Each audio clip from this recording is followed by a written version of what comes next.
How's it going, everybody? Happy Saturday.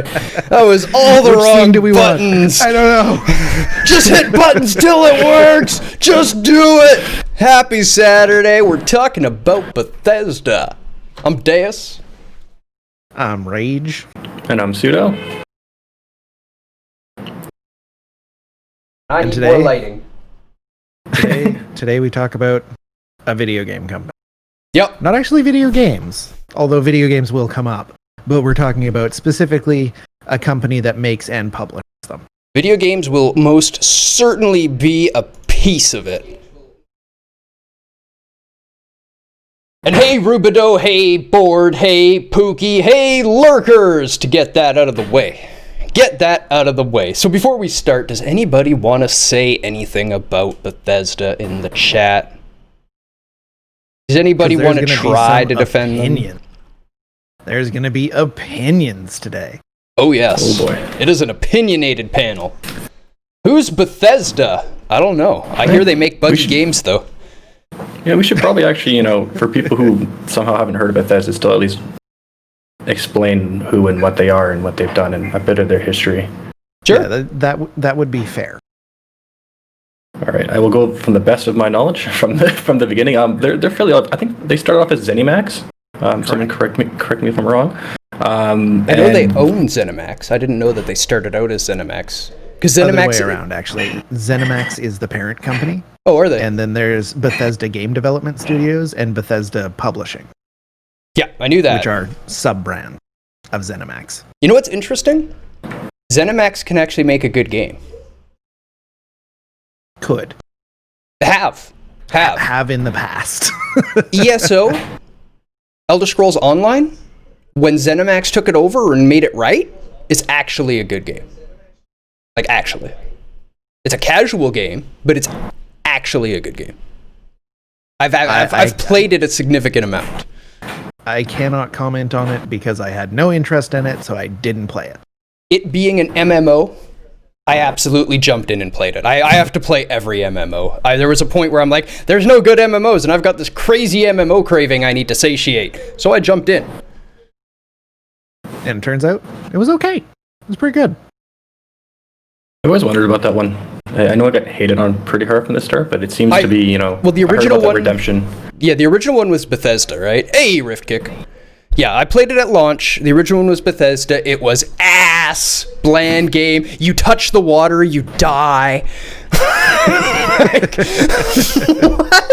Come on, guys. It's an MMO. It's supposed to be exploration, not why can't I swim. But much better game now. I mean, if you're an MMO fan and you jump in looking for like an MMO community and a good dungeon and something, you're going to be disappointed. All right, it's filled with Elder Scrolls people, not MMO people. And it's just a bunch of Elder Scrolls people running around doing Elder Scrolls things in a party. It's not a real MMO. They do have dungeons, but they're like half the time when I was going into a dungeon, the party's like, oh, we don't need a tank, let's just go. I'm like, really? You don't need a tank? So we went in and then we just got the floor wiped with us. I'm like, I thought you said we didn't need a tank. He's like, well, I've never been here before. Why are you telling me I don't need a tank for the dungeon then? To be fair, that's happened to me in like every MMO though. There's always that one guy who's just like, we're good. Damage, right? We need big numbers. Big numbers get us through. No, we don't need healing. If we kill it fast enough, if we kill it before it kills us, who needs a healer, right? Like, it happens with a lot of them. Literally. I've also been... Literally every dungeon I've been in was like that. Unless I built it from the beginning, recruiting people as the team leader and telling people they're not listening to anyone else, you're listening to me, it did not go well. Unless it was a really easy dungeon where like you almost don't need a tank and the healer can just heal through damage to the DDs and stuff. And just let threat go everywhere. Or I was the tank and actually tanked. Those are the only ways it ever worked. Don't play it. Okay. Don't play it. Anyway, it's great as a single player. History of Bethesda. So ZeniMax, they made a few great games. They made quite a few games, and then they became Bethesda, which probably more notable for was Morrowind, which I believe came out in the early 2000s. not going to say it's a good game. I really enjoy it. I'm going to talk about it later, how I feel about Bethesda games and their place in the kind of gaming ecosystem. I do believe there is a place. You mean the place isn't in the garbage? No, far from it. It's going to be interesting, but it's like... Yeah, anyway, so they made Morrowind. That kind of put them on the map quite a bit. A lot of people really enjoyed it. I'll describe more into it later, but it's the vastness and the setting of it, not so much the actual quality of the game. So it can be kind of argued that, it's not so much the game, it's just kind of what they allow the players to do. But I mean, we're no authority just to tell people they can't play or do something or exist in the world. They've also made some... After that, they made Oblivion, which is the same kind of boat. You're going to start seeing this for the same pattern with most of the games that they make, and they haven't really been changing it too much. And I think there's probably a decent reason for that, which is people buy them and people like them. They've also made the Fallout, the modern Fallout series, starting with Fallout 3, which we'll get into later as well, because there's going to be a lot to talk about that, as well as publishing a lot of games that people know, such as Fallout New Vegas was published by them. They've also published the Dishonored series, Wolfenstein, and Doom and Doom Eternal. So there's quite a bit to them. They've been around for quite a while. The last few years have been very interesting. Their latest game that was made directly by them, at least for modern PCs and consoles, was Fallout 76, which is... Definitely has some stuff to talk about. Oh yeah, and they released a Wasteland update not too long ago, which we'll also talk about what they're trying to do with that. But overall, TLDR when they are a development company that also publishes quite a bit of games. There's a lot of quality issues with their games. There's a lot of issues people have in general with their games, but they do have a substantial fan base and a lot of people who actually play and enjoy their games. Yeah, and while I do have very strong feelings about Bethesda, the game developing company, I do think that for the most part, Bethesda, the publisher, is doing a pretty good job. They, for the most part, will let the company that is actually developing the game make the company that they want to make. Or make the company that they want to make. Make the game that they want to make. Which is a really good way to do publishing. Because it turns out the people who are making video games generally care a lot about the video game that they're making. And if you let them make a good game, then it'll be good. Yeah. And an example of this for other publishers, like EA is another notable huge publisher. They kind of get their hands all over the company and the product that's being made. And you can see this with, last minute microtransactions being thrown in, a lot of decisions being, removed to, better suit the corporate decisions. Dead Space 3, Mass Effect Andromeda. Rather than the actual decisions of the game designers. So that's an example of, something that Bethesda could be doing. There's nothing to really stop them from doing that. They've had examples of that in the past, and they're having decisions that have been like, what the hell are you guys doing? They were actually kind of the first instance of, it's not so much microtransaction, but there was a horse armor that you could buy for Oblivion, which was basically just purely cosmetic. Or you could have added up $12. And it was very expensive for what it is, and it started kind of adding that precedent. So they've definitely had those issues, and they could be doing it more. Fallout 76 is going to be a really big, example of what the hell bad stuff that they're kind of doing, and where they might be going in the future, which would be probably not a great place. But for the time being, the games that have published, they've been pretty solid. The Doom series is probably the best ones that have been published by them. It is fantastic of what they've let it do. There's a lot of decisions in there that is very easy for a publisher to be like, hey, stop, it is highly regarded as one of the more technical developers. Their engines are absolutely fantastic. And I mean, just to quickly touch on that, it innovated the first FPS engines as we know them, and still today is innovating and revolutionizing FPS engines 40 years later. Okay, there's not many developers that can innovate for 30 to 40 years. That's special. And it would be a lot easy, and it's expensive to do that. If you want to make a game, especially if you make an engine, they've gone kind of over and exceeded expectations of what they needed to do. There's a lot of stuff that you could do, for the optimization side of things. Okay, well, it's just good enough. The game will run on, most systems. It's fine. Just get it out there. And that's not good enough for them. They want to have it, absolutely perfect. They want to optimize every single aspect as they can. And typically a publisher would be like, no, if you're going to do that, we're not going to give you your money. We're going to give you a hard deadline. This isn't going to happen. but they haven't been doing that. So it's commendable for them at least to allow them that freedom to make the game that they're going to make without just intrinsically keeping just those profit margins in mind. Absolutely. I do admittedly love Bethesda as a publisher.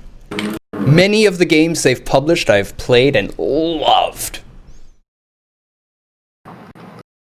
Yeah, the cops are coming for pseudo. Wholeheartedly agree with that statement. Like the way that they have handled publishing so far has just been, as it says in the document, very hands-off, which ends up with the people who care about this video game, the people who are making this video game, able to make able to make the game that they want to make. And what a game. Good games.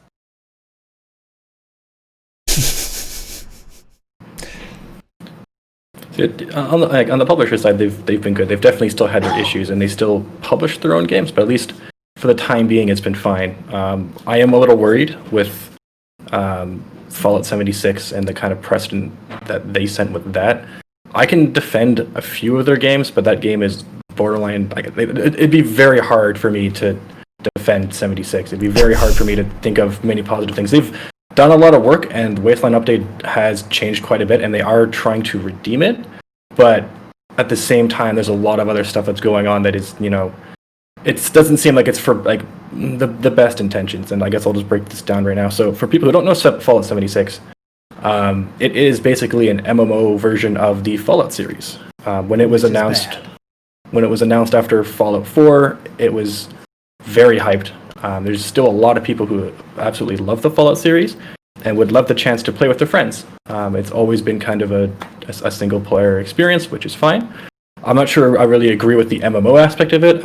I still think there is probably a way it could have been done okay. I don't think it really made sense for them to be like entire servers of just people everywhere, but that game seems like it was initially designed around microtransactions in their Atom shop, which at least for the start were just cosmetic only. It did seem like they were trying to at least make a game that was, somewhat playable and there was experience, but it does seem it was going to be like, hey, I'm going to have as many of your friends in here as possible, and we're going to put, cosmetics in there that you can pay real money for, and we're just going to let people, flex on other people with real money, and hopefully they just keep spending money. I'm gonna quickly state something just for the record that I am okay with cosmetic microtransactions, but don't charge full price for the game. I'm okay with reasonable and certain things for it too. Like, there's a lot of free-to-play games that have microtransactions. There's still quite a few of paid games that have them as well. But there was things like, it was like $12 for just like a power suit skin, which is pretty ridiculous. Like, it can't be like, there's entire games that are being sold for $12. Like, the actual value of what you're buying versus what you're getting has to still be reasonable, and that's just kind of gross at that point. Like, especially if since the game started getting so heavily discounted because no one was buying it because it was literally unplayable on release. Yep.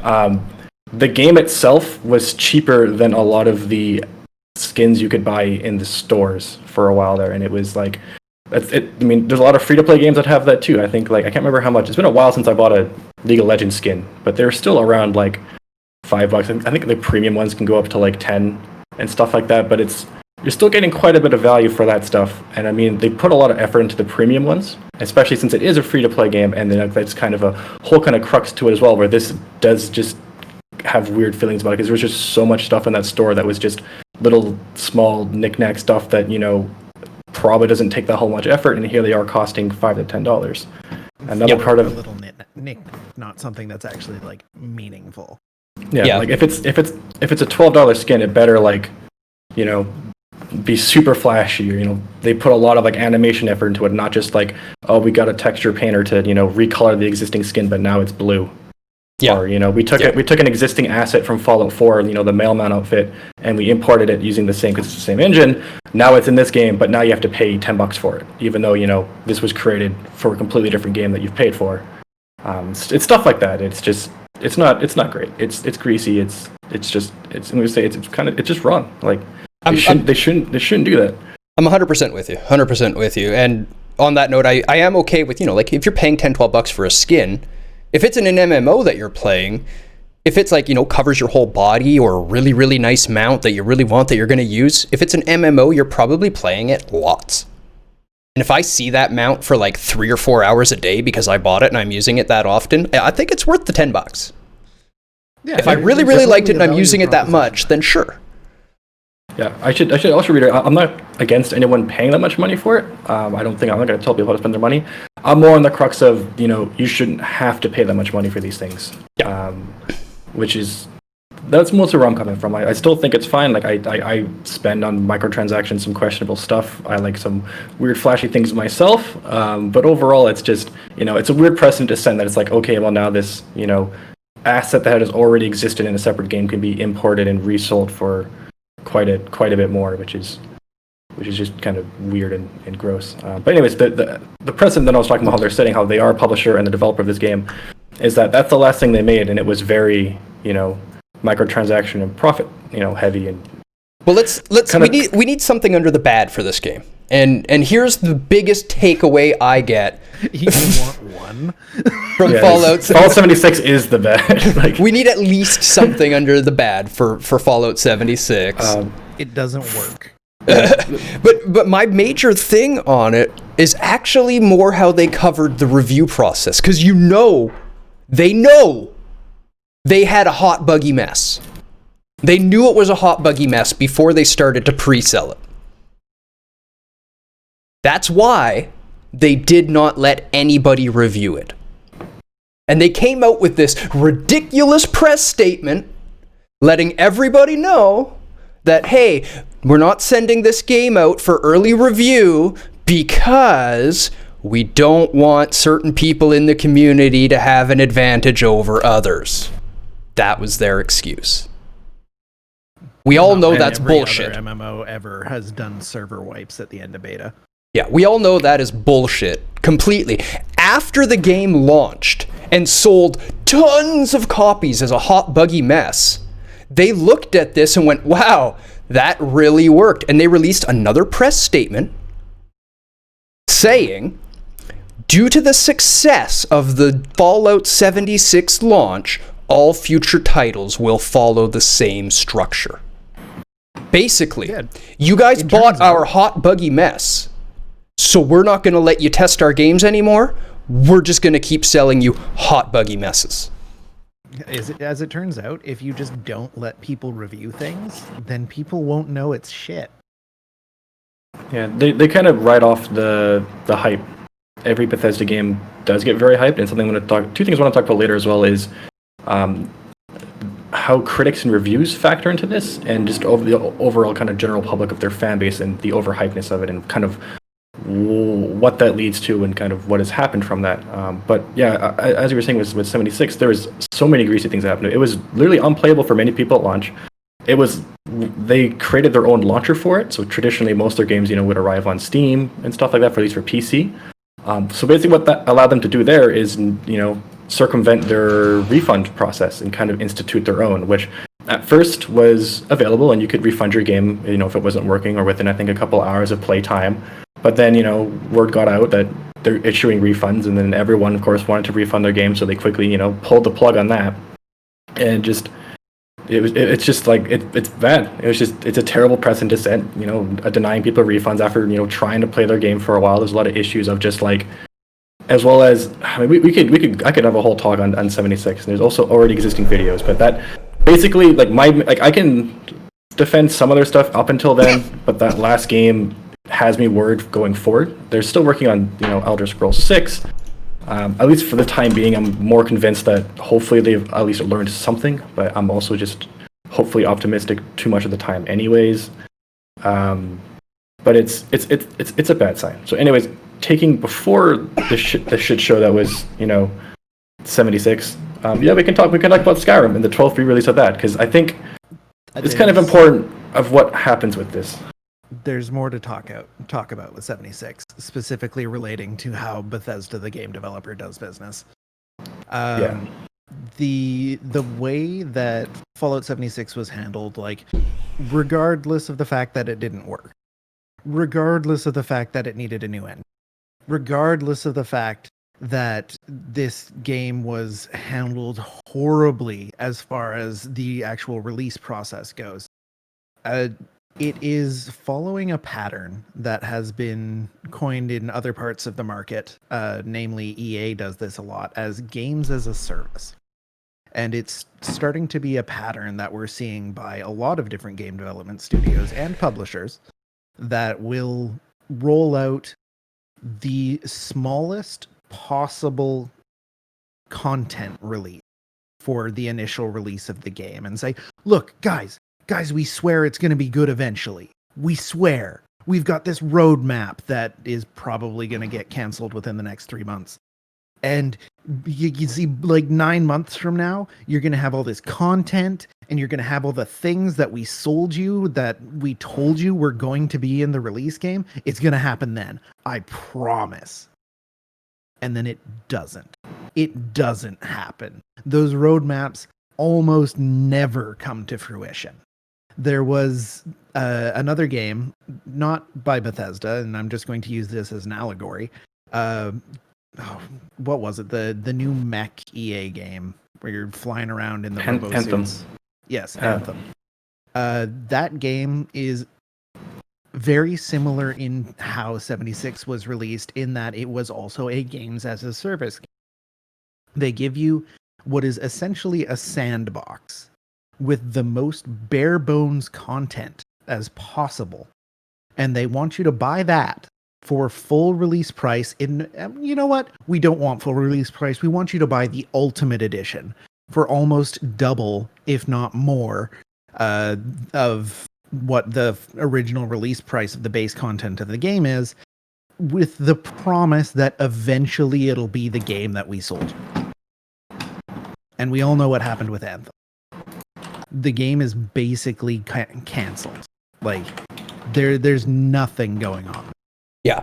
What they're really saying rumors. is if enough people buy this with you, we'll actually make it. Yeah, if enough people buy this game at full price or double full price, then we may actually finish it. For now, you can have the engine and some assets.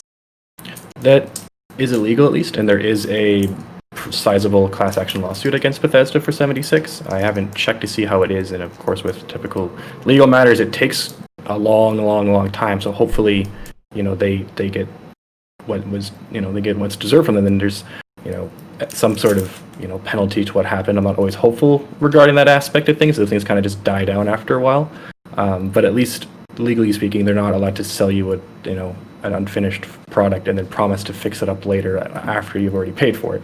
But it does seem to be something that developers are trying to do, and it's not a good outlook on future games to come. Most of them have been successful in countries like Australia. Yeah, yeah, they have quite strict laws there about consumer rights and company behavior. Yeah, a lot of it's surrounding refunds as well, because they were starting to deny refunds, which that's a big no-no over there. Another thing with 76, I guess we'll just talk about this for a while. We have quite a bit of time. TISO was very buggy at launch, yes. The customer service surrounding it too is just absolutely god-awful. It basically wrote the book on everything you shouldn't do. I'll slightly skim over a lot of it. It's inside the game and outside of the game. So outside of the game, there was of course a lot of hype for this, because hype is a good thing when you're releasing a game. They probably should have known that their game isn't going to be great and probably should have tried to die down that hype. But people are they're like, whatever, we'll see what happens. You'll notice this a lot in movies where you're like, oh, this movie came out that I didn't really hear anything about, I didn't see any advertising about. It's because usually the studio knows it's not going to be good. They're not going to, of course, spend the money to market it, and they also kind of just wanted to glide under the radar a little bit. So anyways, 76 was super hyped. They sold a lot of, as Rage was saying, a lot of, of the premium packages. We're like, oh, pay us twice as much and we'll give you some cool stuff. It's not really a collector's edition. It's just, this extreme pre-order bonus thing of like, oh, you supported us, oh, well, here you go. And a big debacle of that was their, I think it was supposed to be a canvas bag that was included with it. And then when they actually shipped it out, they shipped out basically a nylon bag. It was not the same material. Everything that was, showing what you're going to get, basically it wasn't that. It was all subpar quality. And then, of course, people complain. They're like, sorry, it was too expensive to make the canvas material. Nothing we can do. Sorry. And it's just like, that... What? Like, you can't just, sorry, you gave us your money for something. Turns out it was too expensive to make, so we just gave you a shittier version of what you bought. It's like, that's not how that works. That's not how that works. My response to that wasn't exaggerated. That's what they sent people in email. It was too expensive to make. Sorry, there's nothing you can do about it. Turns out there is something they can do about it, because they actually do sell and make canvas bags. I actually have one from Fallout New Vegas, and it's decent quality, and I enjoy it. Another thing is the influencers and a lot of YouTube reviewers actually got a canvas bag from Bethesda to review and show off, which was just like, okay, well, they get it, and then you just kind of pull a fast one, a good old switcheroo, and send that. I don't know what they're thinking. It's like, for some reason, the collective hive mind just turned their brains off for that entire process. It's just, that's what's got me worried. That's like, I don't think that brain came on for whatever coming next. There was a lot of bad decisions made, a lot of terrible things, as well as the game, as we talked about, was incredibly buggy on launch. It was basically unplayable. Actually, it was unplayable. There's a lot of people who actually couldn't play the game for a long period of time, and that lasted for quite a while. Not just, just because of bugs and optimization issues and stuff like that, but also just the content. There just wasn't really much that could be done or used, and things like, people started finding exploits that would take down the entire servers, because it turns out you can launch a bunch of nukes at once, the server can't handle it, everyone's done. People started finding ways to, rob other players' inventories while they're in game and clearing all that stuff, and eventually someone found out how to get into the dev room, which is amazing in my mind of why that's there. For people who don't know what a dev room is, it's basically a room that contains every item in the game for the purposes of testing. Yep. And people found out how to get into it, so they got every item in the game and would leave and sell it, and there kind of became a black market of people selling this high-end quality gear. Bethesda then started trying to, ban these players, and as typically as this goes, it was a shotgun approach of just banning basically a lot of people who, were innocent. Oh, someone has endgame gear. Maybe they got legit, probably got it through exploit, whatever, ban them, and stuff like that. But a hilarious thing about it is they actually couldn't stop people from getting into the dev room. They were stumped. They didn't know how people were doing it, at least allegedly, because people kept doing it. They kept doing it, and they kept doing it. And it got to the point where the message you received when you got banned was stating, oh, yeah, okay, you were banned, but if you wrote us, an essay on like why you're sorry, as well as explaining how you did it, we might unban you. And it was just absolutely terrible and hilarious. It's just handled terribly. The customer service completely handled terribly. You could totally see that their customers weren't really viewed as people, but more of kind of like a resource, and that we're like they bought the game. Yeah, like, oh, we're entitled to more of your money. They bought the video game. They don't care about them anymore. We've already got your money. How can we put you into a situation where you have to give us your money again? That's how I see it.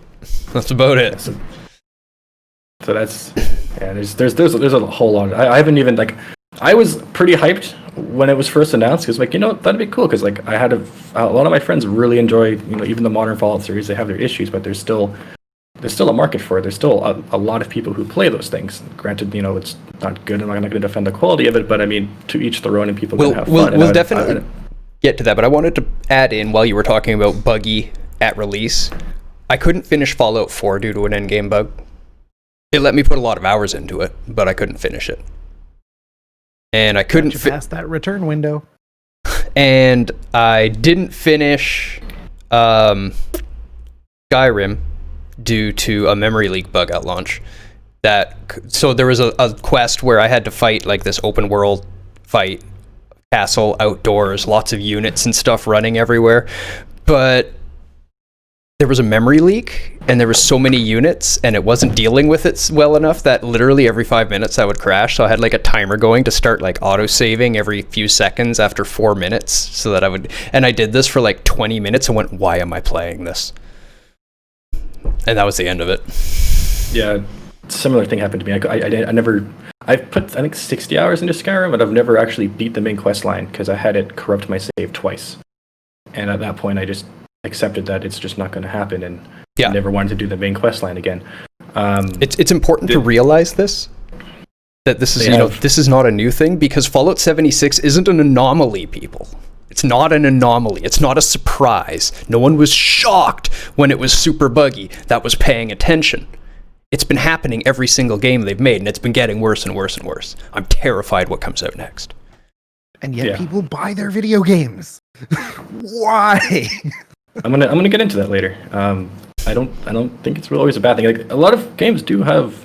I mean, it's not excusable for there to be like this many issues, this many bugs, but I mean, it's unfortunately become a standard for a lot of companies to release this kind of garbage day one patch. I mean, even the Horizon Zero Dawn remake was unplayable for like quite a while, and then even then probably for still some people that still probably can't play it. Yeah. It unfortunately just kind of happens, and I don't know if that's going to be going away anytime. I don't think we should excuse it, but also I haven't been put into the shoes of a lot of those developers. I don't know, actually. It's a lot easier for me to just say, we'll just fix it, but I'm sure if it was that easy, there would be some progress made on that, or some, other developers could at least call them out, but it has to be looked at in context. To use the Horizon Zero Dawn example, the first version of the game was phenomenal. Beautifully written, played really, really well, performed amazingly, and then they had an anomaly of another company trying to take their really custom code and move it, and it's a one-time issue I'm expecting. I don't expect their next game to be buggy at all. I'm surprised by this one. The next Horizon release by Guerrilla, as long as it's done by Guerrilla, I expect to be very, very, very good. It will run exceedingly well. It will have really cool graphics tech. It will look amazing. It'll have interesting characters. It'll have an interesting setting. It'll be open world, which means I probably won't finish it, but it'll be a really good game. This port that was done by, who was it? I don't even know. It was another third-party company that was not Guerrilla Games that did the port to PC. Had a really tough time transferring the code that was written very specifically for the PS4 to the PC architecture. And I think that that's fair. But I also think that a delayed game leaves a better first impression than a broken game. Yeah, they should have tested it better. They should have delayed it. They should have gotten it smooth before they released that port. 100% agree. That's a publisher decision, unfortunately. Yeah. Which I wanted to bring back to Fallout 76, as it was also published by Bethesda, and they knew it was a shit show and still published it anyways. Besides, not delaying it. So it's definitely getting worse. It's not. I don't think that. Well, I mean, we'll see with the new Elder Scrolls, but I mean, hopes aren't high. At least I'm pretty sure it should be single player only. So hopefully they can handle that. But basically, 76 was, done not by their main studio. It was done by their sister studio of a smaller team, and basically was a lot of stuff was overpromised and hyped up, and then they were giving very strict deadlines and a lot of very impossible tasks. And sometimes when you're with these smaller, it's gonna be harder for you to say no, we can't do this, or say no to these things, right? You're just gonna say yes and then work your 20-hour day every day to try to meet these demands, and it's an unfortunate crux. And I feel really bad for the people who had to work on this. They probably put a lot of effort into this. It's just an unfortunate thing of time, and unfortunately some people are or the cost of things, saying, hey, if we release this now, we can make a bunch of money and it's whatever, or if we delay it a year, we can release it then and have a better product, but still make the same amount of money. They probably, as we said before, were just we can release an unfinished product, make all the money now, and then fix it up, and then, have another relaunch or re-release event and make even more money down the road, which is not great. I want to touch on Morrowind and Oblivion, as well as Fallout, before jumping into Skyrim, because I think Skyrim will probably take up a lot of our time, because it's their kind of one of the more recent, at least, Elder Scrolls titles, and I think it's a big explanation to why there's a huge fan base and why these people keep buying these games. So I want to jump to Morrowind. I'm not sure if you guys have played Morrowind. I played it a little bit. Yeah, about half an hour. So, which is fair. I think a lot of people, because it was one of those games where it was very immediately apparent if it was for you or not. I didn't even really play it much on my first time, because I was fairly young at the time, and the first thing people will notice is that the melee combat is actually the combat in general is just god awful. You actually have no idea if you're hitting the person or not, and it can be a very frustrating and jarring experience. I can't speak to how buggy it was on launch. I looked into it a little bit, and if there was some issues, but I don't think there was anything as bad as the later titles. At least it still seems like I think that it took them like a sizable development cycle. It was not made in a few years. It was made over like a quite a long time. Mm-hmm. But it did have a pretty big fan base and a pretty big, at least, appeal to some mass of consumer. And I think that's mostly just due to its setting and the actual size of the game. When it came out, there weren't too many RPGs like it that had such a massive world to explore. There wasn't a whole lot there, but there was, there was an actual size, and it did allow people just to kind of wander aimlessly around and do things. There were at least a bunch of cities you can go to, and that's basically how I played that game too. Granted, I was fairly young at the time, and I don't really put too much thought into a lot of my actions, but it was just, all right, I'm just going to run around and see what happens, and it kind of just allows you to do that. Overall, I'm not going to say it's a good game, but I still think that's, maybe the start of something of what kind of started kind of snowballing forward.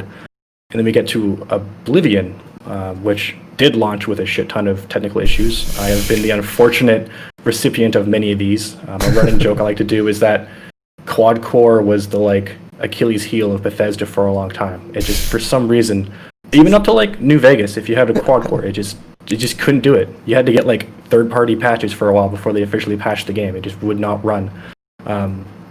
So yeah, it started off early. They've been doing this for a very long time. I'm not sure if you guys have played Oblivion. You probably can speak to the glitches and issues that you have had. I'm sure people in the chat have had their experiences with it as well. If you've had a favorite bug in Oblivion and you're listening, drop it in chat for us so we know what they are. I'd love to hear some of them. I played Oblivion a little bit. I cleared the first demon-y area and realized that I was quickly becoming overpowered, because I looked at their skill system and how their leveling works, and I went, oh, use everything, because it levels up quick at the beginning, and I got to a high level fast and just destroyed everything, and I was like, oh, this is boring. Yeah, that is basically to a T of what I want to describe of Bethesda games, is that they are a casual role-playing experience, and that is what they're, I think, purposely designed to be, which isn't great from an actual role-playing game standpoint. I'm starting to kind of think that they might even belong in their own kind of subgenre, not so much of actual good games, but it does appear that they do have their place, because there is a sizable market that do like it, and it's the same thing that gets pulled into Skyrim. They in fact made it even easier and even more casual in Skyrim because they got rid of the classes entirely. In Oblivion, you could choose what class you want it to be. In Skyrim, you can literally just be everything. You're like, you know what? Who are we to decide what the player can and cannot do? Have fun, and they kind of roll back into that sandbox feel. Which is all well and good, and I do think, like you said, that there is definitely a place for a casual RPG in the market. I think that it's very important for that to exist. I just want them to make it good. I want them to make it well. I don't want it to be buggy garbage. I want people to have higher standards for the video games that they play. I don't get to decide what kind of video games people like. I like a lot of really bad video games, and I fully admit that. But I want people to have a good experience when they're first getting into gaming, because then they will get more into gaming. They will care more. They'll spend more on video games. And I think video games are really cool. They are. Yeah, and it's fair. There's definitely there's a whole lot of room for improvement. But I think that a lot of things that would probably make that game good, besides the technical issues, would probably drive away a lot of those people, which is kind of weird. To an extent, I agree. But I've recently been replaying Kingdoms of Amalur, which was a game that came out in 2011, I believe, for Xbox 360, PC, maybe PS3, not sure. But it's a third-person action RPG that is done in the style of a Fable sort of RPG game. And a game like that did have its share of technical issues, because it was huge. The scope on that game was enormous. It almost bankrupted the state of Maryland making it. but the game itself functions and has an interesting story and its own art style and its own, character paths and ways to progress through it. Whereas the Elder Scrolls games are in a state that you, a lot of the times, simply would not be able to progress. You couldn't do it. Like, there are other casual RPGs out there that do a great job. And the Elder Scrolls ones kind of don't. Yeah, which is fine. My main thing is that I don't think it's hard to compare it to the other RPGs, and that's the problem of what happens with it. The example I'm going to use is that I'm going to kind of go over to the reviews and the critics of what's happening. At least from my opinion, this is how I'm kind of seeing what has happened and the kind of phenomenon that Skyrim and Oblivion has become. There's kind of a few parts to that, and one of them being is just kind of the way that reviews are right now. So basically, we can all fairly agree that Oblivion and Skyrim have been very overhyped. They were very ambitious games for the time, but they were still extremely overhyped on release, and I think that the scores that they were given were a bit inflated as well. I'm not going to talk into why that happened or like what goes down with that, but I think what that leads to is that since it's being clumped in the same genre with these other titles that have, very good technical merit and very good scope and are well done, we now have an unfair comparison. We have this huge fan base of market who are saying this is, one of the best RPG games of all time, versus, these other RPG games in the same system that, have the actual good qualities of an actual RPG game. And it's kind of leading to this backlash of, well, you're wrong, it's not a good game, it's not just good things. I don't think it's a good RPG game. I think there's a weird subgenre that it belongs to, and in that genre, I think it is good. And it's really weird, like overall, not on a technical level, but this really weird just sandbox, big environment setting with half-assed writing of just mindless content that you can go through. And it's going to be kind of a weird statement to say it's good, but I'm going to kind of just use the example of a genre-specific good game. So like an extreme example of this would be like calling, like Pong a terrible racing game, which would be a true statement. It's an exaggerated one, but it's not like it's terrible, but it is a good classic arcade multiplayer game. The same thing of like we can call Skyrim and Oblivion terrible RPGs and which terrible, narrative-driven games, which they are. But I do think that there is a weird subgenre that I'm not even going to attempt to define because it's just apparently incredibly niche that has a huge market. I can't really think of like they seem like they're not unique, but if you start breaking it down, there aren't too many games that are actually like it. They offer you quite a bit of customization that you actually don't get to use. They also offer the ability of just this weird sandbox setting that you mindlessly wander around. And Skyrim is, I think, like in the top 15 best-selling titles of the world, which doesn't mean it's good, but it does mean that there is actually a market there. And I think there might actually be some slot of, if another studio besides Bethesda tried to make what Skyrim is, I do think that there would be a comparative metric of them doing it worse, as well as, possibly them doing it better. But I think so far they're kind of in their own world. I think if you do manage to isolate what it is outside of the RPG and extract the RPG point and then boil down to just, and I really like Rubido's words, is exactly what I was thinking is a casual exploration game in my mind, but because they're such casual games, but just an exploration game. You take the RPG out, you give an open setting where the person can just explore and everything is always just slightly under their level so they can always get through and never be stuck, and just focus on putting lots of stuff and try not to make a story. I think you would basically have what we're talking about here.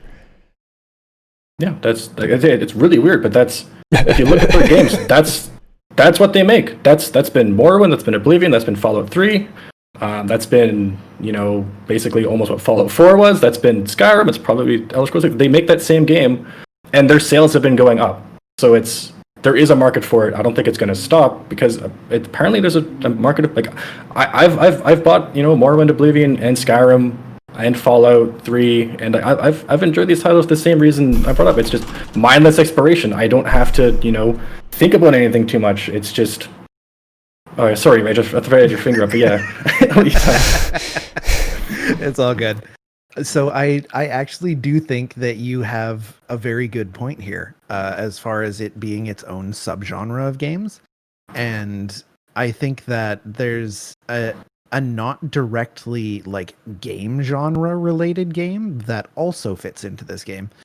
This sort of idea of games is the Assassin's Creed series, or at least what the Assassin's Creed series has become. They're generally not super deep. They've got an okay but not super complicated combat system. They've got some pretty good writing, and most of the focus is on the very large and frankly pretty well done maps. Like the maps are huge. They're a great place for you to explore. And if that's what you're into, like I know people who have sunk hundreds of hours into the Assassin's Creed games, but there's again a quality bar here, where I feel like the game should be executing on a technical level, and I would say that, barring a couple of the more recent releases, Ubisoft actually has done better than Bethesda as far as executing the game in a way that allows people to play it.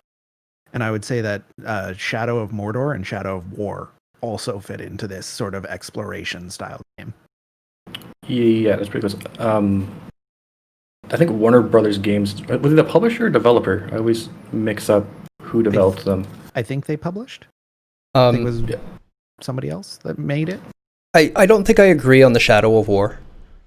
I never once had the feeling in Shadow of War in my entire playthrough that I get in like a Bethesda style game where you're literally just walking along and some random thing pops up on the map and there's absolutely no reason to go explore it, but hey, let's go and explore it, and it's like some 3-floor deep dungeon with all sorts of stuff in it to clear out, and you come out, it's got some name, no one ever told you about it, it was just something on the map. Shadow of War, I felt there was much more of a linear path for me to follow, even though there was an open world map. It definitely does give you a linear progression, like it gives you a path to follow. But with things like the Nemesis system, it is also sort of evolving at the same time, and you're following the stories of these orcs as they evolve in your game. Like it does give you something to explore more so than most other RPGs. Yeah, it's also just up to people's play styles. Like we played Shadow of War completely differently. Like I just ran around and just did random shit all the time. It took me a while to actually finish like the main story because I'm never really too concerned with main style. That's usually how I play a lot of my games. Is just hey, drop me in a setting in world and just let my ADD brain play around. Yeah. And there's an actual term. There's a term for this. It's called Padia. Padia is the play style that is more common in children. And it's basically when you play games that don't have rules, to put two kids in a room with an assortment of toys, they'll pick them up and they'll just start playing with them, right? When you play with a toy, of just like any random thing you pick off the shelf, you're not really trying to any rules. I'm just gonna, do whatever I want. You kind of make up your own rules as you go, and that's the kind of play style that I think that these games are allowing. The alternative to that is called Ludus, and that's the one where you have rules, you have constraints, you have things that you can't do. There is a win condition. Not to say that like their games are still Ludus games in the fact that there are rules and there are winning, but I still think that they have higher Padia qualities than most titles do, and that's why they're kind of a lot more fun for people that have that kind of play style like myself. I've always been one that just mindlessly does random stuff, and I love games that just absolutely let me just do that. Then just don't tell me what to do, or tell me what to do but don't make it important. Don't force me to care about anything. Just let me escape and turn off my brain while I run around and do random shit. And I think that's what they've been doing. I do agree that on a technical note it's awful, and I'm very frustrated that when I buy these games they don't work for months, and that's inexcusable. But I do think the actual games themselves, separated from the technology to play them, the actual design of them, I do think that there is an actual place and purpose for that. And I think that it gets overhyped, and I also think that it's being overhated, mostly because of it's being compared to games of a Ludus play style and of actual structure and of basically a different genre.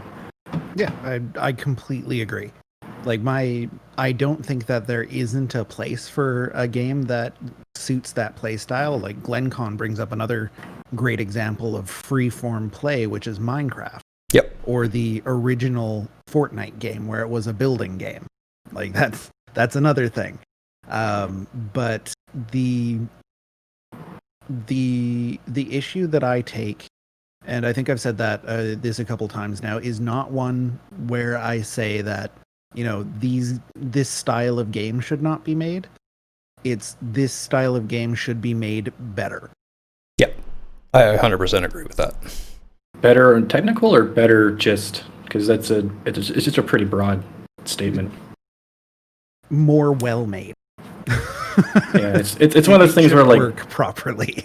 I agree with it work properly, but like a lot of people say that Skyrim needs to be better, like the technical side, but pull the game out of the technical thing and just on it from a design standpoint. I think it's okay. Like I think it's I think the design is honestly they're really basically just a super casual Ultima. Yeah, it's a casual sandbox RPG. Like there's some cool worlds and people get like really involved with them, and it kind of just lets people do what they want. Which is probably why Fallout 3 was so egregious to me when it didn't let me play the game after I beat it, and it was probably because I'm so used to their games just letting me do what I want, and then all of a sudden they took that away from me, and it just felt like it really bothered me. It was strange how much it bothered me. I'm like, why is this making me so angry? And thinking about it later, it's because they've kind of set this expectation, and that's what people actually kind of play their games for, and why their sales keep going up, because the people who enjoy that play style know that's what's coming next. I do wish that they would polish things better and make a better design, but from the actual game design perspective, it's one. I can't think of any other games that are like it.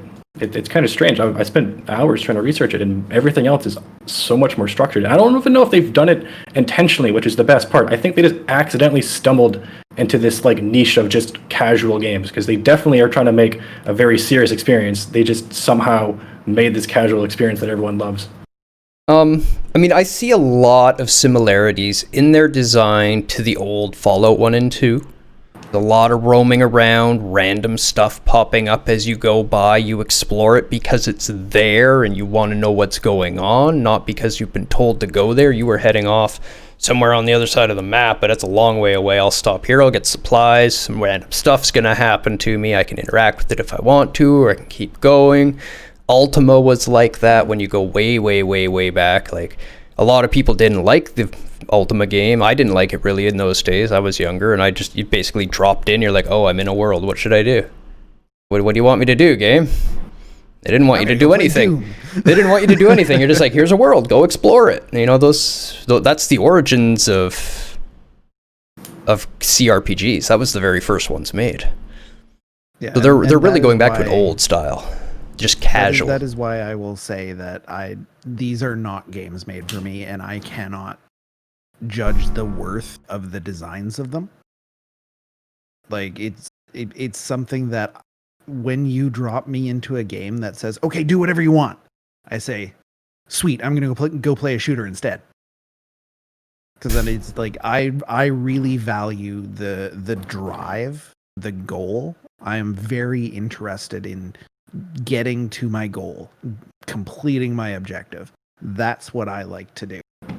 And a game like Skyrim or any of the other Elder Scrolls games, and even the Fallout games, are just kind of not for me. And it's the same problem I had with Witcher. The only one I've finished is Witcher 2, and it was because it had a strong enough story presence that it could keep my interest, because I wasn't particularly interested in exploring the world. Now, that's not something that I would say needs to be applied to everybody, like far from it. But like from a design perspective, I think there's a lot of value there. From an execution standpoint, significantly less so. We all agree on the execution front. I think fairly globally and across chat, can all of chat agree, execution F. Yeah, not strong. They've failed. Which is a great point that Rich brings up, because I think that's how most people feel At least people who dislike Skyrim, and it's very fair because it's definitely not for a lot of people, and it's. And then it gets kind of jarring, as I was saying before, it gets kind of jarring as to like why is there such a huge market to it. And I think it kind of comes back to, I feel like this wouldn't be such a big problem or wouldn't be such a issue if it was reviewed properly. If it was reviewed as an average casual experience as a game, I think that it would be fine. It would be well defined. We wouldn't have the overlap of people comparing it to other RPGs, and you wouldn't have people saying, well, IGN gave it a 10, so it has to be a good game. Compare it to other significant titles that maybe only got a 9 but actually have a lot of things. It kind of boils down to all this thing, and now we just have this series of overhype and then weird justification of why these games are good. I do see some merit. Like, despite not having finished them, I probably have put around 200 hours into Bethesda games. Just because, partly because they're frictionless, and that's a big part of them. A lot of people that play games casually, if it's frictionless, they'll just keep with it because they're playing to relax, and it hasn't stopped them. It's never frustrated them. They're just, mind dead and go do whatever they want to do and not have to think about it. That's sort of the market that I see it appealing to, and it appeals to me for a little while that way, but there's just a point in a game for me where I will put it down because I'm like, I need more challenge. Yeah. What I say is it's completely fair. I think we've gotten this weird thing where everyone, like, that was basically the only really point I wanted to make, was just there appears to be some subgenre where this game does fit and does have a purpose, and the reason why it gets kind of overhyped for it is because it has a fan base that likes that genre and supports it, but then gets overhated because it hasn't been defined yet, and then gets compared to games unfairly and unjustly. Like people, like, you cannot compare this game to like Dark Souls, even though you can classify them as RPGs. There's no comparisons. They're completely separate experiences. Besides, unless you break them down to just you swing a sword or other like weird pedantic levels, you can't compare them. The interesting thing is, though, if you use our existing genre definitions, they're actually very similar. And which is why I agree with you that this is something else. It's weird. Like, sorry to interrupt. Yeah, it's. I couldn't define it. It's so similar to so many games, but then not at the same time, and I couldn't really figure out why. And it's mostly just that weird sandbox element, and I don't think it's something they did on purpose. Now that I keep thinking about it more, because it seems like they tried to make those styles of games, and they just fell flat, and they just have this weird, like, just their style of it is just not that great, but there was just happened to be a market for that. Well, if you look at the history of it, it's actually kind of interesting. So let's take a quick glimpse, right? Dark Souls' real ancient ancestor, everyone sort of thinks of as Kingsfield, basically the first difficult RPG that it wasn't made by Hidetaka, but it was from FromSoft, and there is a lot of inspiration from Kingsfield that it's brought into Demon Souls and Dark Souls, even the Moonlight Greatsword. That has been almost every FromSoft RPG. Not just RPGs. It turns out they also had it in Armored Core. Did they? Yep. A couple Armored Cores had it. I can't remember which ones it was because I didn't play them, but we were talking about it in CarTube. People were mentioning it, and I was like, that is interesting. Oh. That is interesting. TIL. Yeah, TIL indeed. But the ancient TES games are actually fairly difficult first-person RPGs. They're clunky. They're extremely similar to Kingsfield. Extremely similar to Kingsfield. So they did evolve from a very similar place. I agree it's an accident. Bethesda just didn't know how to scale the content properly and keep it first-person, and in order to make it playable, they just tuned it down, and then made the world bigger, and you end up with ES5 and 6. So, off that, I have an example of a game that's Bethesda-like, but slightly more structured, but still fantastic, which is New Vegas. I found, if you compare any of the other Bethesda games to New Vegas stands out a lot, except for the on-launch bugs, but that was also due to, Bethesda as a publisher limiting QA, as well as limiting the release in the budget. But that game fits in that genre, but does it very, very well. It does not have a huge, like, the map isn't that large. It's fairly big, but not super large. But it still rewards that play style of just, yeah, here you go. Yep. Fuck around and wander.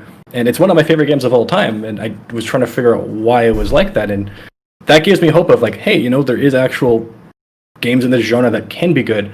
And I am completely fine saying that Oblivion and Skyrim are bad compared to Fallout New Vegas in that genre, or at least good-ish compared to New Vegas. But I also realized that New Vegas had a bit too much of that for a lot of people to enjoy it. I know there's a lot of people who loved Fallout 3 that absolutely hated New Vegas because of the way that it was, structured and styled. But I still think that that's, the right direction is to have it more like that. I absolutely love the writing. It didn't really matter what you did in that game.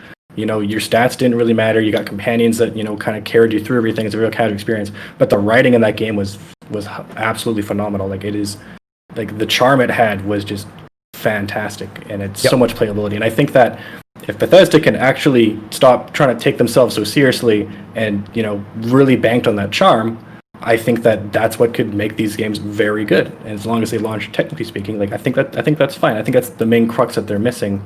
Because I don't think those scores are justified, but I also can't say that without suggesting what they could do better. And I do think that a lot of it does still come down to the writing. It can still be a casual experience, but at least, intend for it to be a casual experience. At least intend for it to have that charm. At least don't take yourself too seriously. Know that, okay, you're just for some reason some super dude who's just going to come in and wreck everything, which they refer to a lot in New Vegas, because they shoot you in the head at the very beginning and you just get up and walk back to them. The guy's like, oh, okay, you're just, an Uberman. You're just going to come in and kind of wreck everything. It's addressed right at the start. Yeah. One thing I want to talking a lot, but I really want to bring up is, like, they brought up Cyberpunk. I want to touch on New Vegas before you move on to Cyberpunk, because Rubido was saying that New Vegas captured the spirit of 1 and 2, and that's exactly what I felt playing New Vegas. I as soon as I started playing Fallout 3, I hated it. I played it for a long time, but right away I was just like, this isn't Fallout. I kept playing it because I kept wanting it to become Fallout, but it never, ever was. It just didn't have, and I can't even put there's just a texture that's missing for the Fallout 1 and 2. Maybe a depth. There's a little bit more depth to Fallout 1 and 2, more depth to the world. I think depth is a very good word for what you're trying to describe. Yeah. Because you can see it through, like, the skill tree planning in Fallout 1 and 2. You can see it through the interaction planning in Fallout 1 and 2. The fact that you can talk your way through most situations. All and the situations. Dialogue is amazing. Like, it's so good. It's a lot of the casual stuff that they've added that has removed that experience. Marking dialogue with, if you have this skill, you can use this option, but it's always here, and just having it be an automatic out, simple skill value. Like, you had to have pre-information often in the Fallout 1 and 2 games to know about what's going on. You had to have a certain intelligence. You had to have a certain charisma, stuff like this, in order to make voice options appear, and they'll appear at the top, they'll appear in the middle, and there's nothing to say that it's a special option. It's just like all the rest of the options. It's up to you to be reading and understanding and following along with, and you have to be really paying attention and in it. I just think it was maybe a bad franchise to pick up and carry on. I think that might be the biggest problem with 3 and 4. Like, they've made a totally fine Wasteland experience TES style, but don't put the Fallout name on it. That's what brings a lot of the bad media for those games.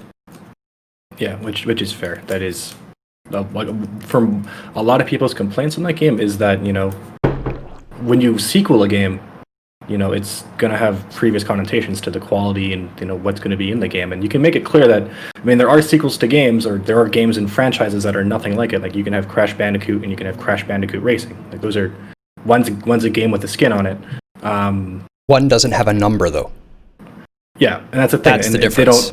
they don't directly, and which is a neat thing about Fallout New Vegas, because it wasn't a sequel either, and then it somehow was a better sequel than the actual sequels.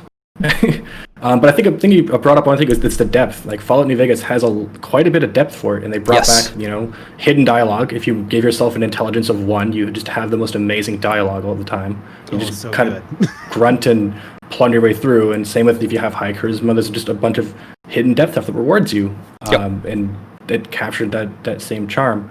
It is. I really hope that they make another game like that. The reason why I wanted to bring up Cyberpunk is the reason why I'm so hyped for Cyberpunk. Is because I kind of see Cyberpunk being a modern take, or not. Be careful with this. At least from my personal standpoint, the enjoyment I had playing Fallout New Vegas is going to be the same thing I'm going to experience for Cyberpunk. That's the assumption I'm going to be being made after what they've released and kind of how the playstyle is going to be, because they're saying you can explore the whole world. They've named every street. They've put in all this other stuff. It really just seems like here's a world we build. Go fun. I unfortunately do think that it is being very overhyped right now. I do think that they can, meet that expectation, but unfortunately, I do think that people are just going to have unrealistic expectations, and I think it's going to be the same thing that happens, when similar other games, get hyped up and released. There's a market for it of people who can't explain why they like it, and they're not necessarily always, qualities that translate to other games, but they just really enjoy it and they get really excited. Like Cyberpunk on like a technical merit and on just even like a basic gameplay merit could be pretty terrible. They could release basically like almost on the level of Skyrim, and I'd probably still absolutely love it, just because that's just the kind of games I love. Give me a huge world to run around in. But unfortunately, with its hype, I could see like a huge backlash coming in. I do have a lot better expectations for CD Projekt Red, because they do release in like a very high caliber game, so I'm not too worried on that. The world they released in Witcher 3, while I did not like the game, gives me massive hype for what they can put together with Cyberpunk. Absolutely. CDPR makes good video games now. Yeah, so I am. We don't talk about Witcher 1. Everyone's got to start somewhere. Everyone's got to start somewhere. Even FromSoft started. You are my brother. Pretty low. Kingsfield was good. Okay, that was a good game. It actually was. So, I am absolutely so hyped for Cyberpunk. I've jumped on the bandwagon before even playing the game. I've got like Cyberpunk Controller. I bought the lore book I've been reading through for the world. It is like, it doesn't matter if like even just the controls and all the other stuff on like a technical level we break down. So like I would probably still enjoy it, and I think that maybe that's something we need to start factoring into certain games and then design it. Maybe it's not always so cut and dry of what always just makes it good, and sometimes it's there's this kind of weird element that we haven't identified yet that no one really thinks about that can still redeem some of these games. Honestly, I feel like you did identify it with the patio play style. I feel like that really is what sets it apart. I can't think of anything else that really hits it except for old difficult games that are nothing but friction to play, because they wanted them to be difficult to be long because they couldn't make huge worlds with limited memory. But to make it frictionless and easy for them to explore. I think that is key. I think that's a very good point. But I would also like to get both of your opinions on the Witcher series, as far as approaching a patio play style in a way that is also more grokkable for people who are more goal focused, which I forget the word for now. There's Ludus and Patio are the two main styles. So I had The Witcher and I actually enjoyed it, but for some reason it didn't always pull me in so much. And I think what a big factor for that is immersion as well. I think unfortunately people with my kind of playstyle have trouble immersing themselves into other characters, mostly because they tell you kind of what's going on and you need to be paying attention. And I'm very good at missing things. I'm very good at not paying attention. Most of the time I play games, I usually have homework, I usually have a lecture on, or I have a movie in the background, or I'm listening to music or something like that. And then if you're not really immersed, you're not really rewarded for going through a lot of this stuff and exploring. I think that the customization of of the character in a lot of the Bethesda games and stuff like that. They just kind of let you be you or who you want to be in that instance. And I think that's what draws people in, and it kind of opens up that patio playstyle because it's you. You're doing what you would do in this world. Whereas when you're playing the more looted structured game, when you're given a character, you're not playing as you. You're controlling Gerald doing what you probably would think Gerald would do in the context and circumstances. And I think there's a bit of disconnect from that. It's interesting you bring that up because that's something Pookie has brought up with me before as well when she was talking about Bloodborne and Dark Souls, how she enjoyed them and could get into them better in Sekiro because in Sekiro you're told who you are. And in Dark Souls and Bloodborne you get to make who you are and be who you are. You are you. Not Wolf, you're you.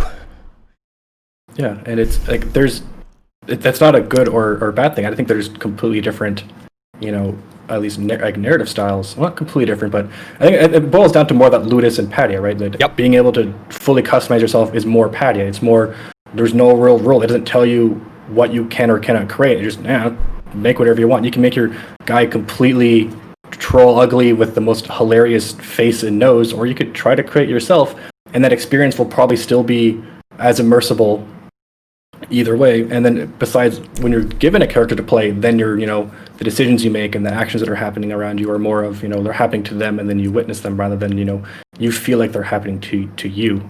I do agree, and I think you touched on exactly what I wanted to say, which was different styles of character choice play into different styles of game. The totally free, open, do whatever you want with your character, make it look and feel and act any way you want is very Patio and plays right into it. And to try to cram a structured narrative RPG character into a Patio play style might be part of, but there's a huge chunk of people that love The Witcher for The Witcher, but it is maybe more a goal oriented than a Patio.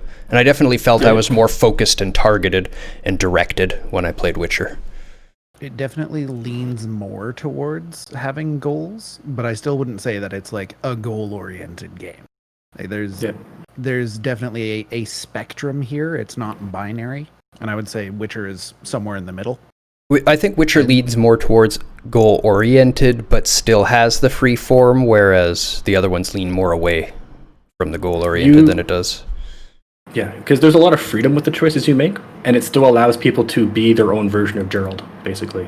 You can, be someone who kind of just murders everybody. You can be someone who's focused on, a lot of the social stuff. There's still a lot of freedom in what you do. It's just that, like I said, it's not binary. It's a spectrum of how much, of the character is predefined versus how much is given to you. And that's one thing about Cyberpunk that I'm curious about, because you are playing a predefined character. You are playing V. And you just get to customize how they look and stuff like that, but you don't really customize too much of, what's actually really going on.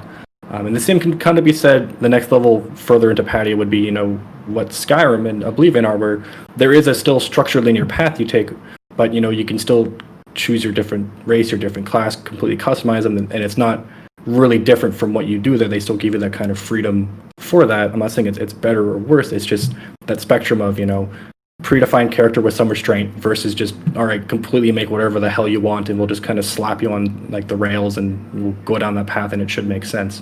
I think, so here's my question to this. If you don't get to choose your name, but everything else was completely up to you, like Skyrim and whatnot, does that still take it away? Just removing the naming ability?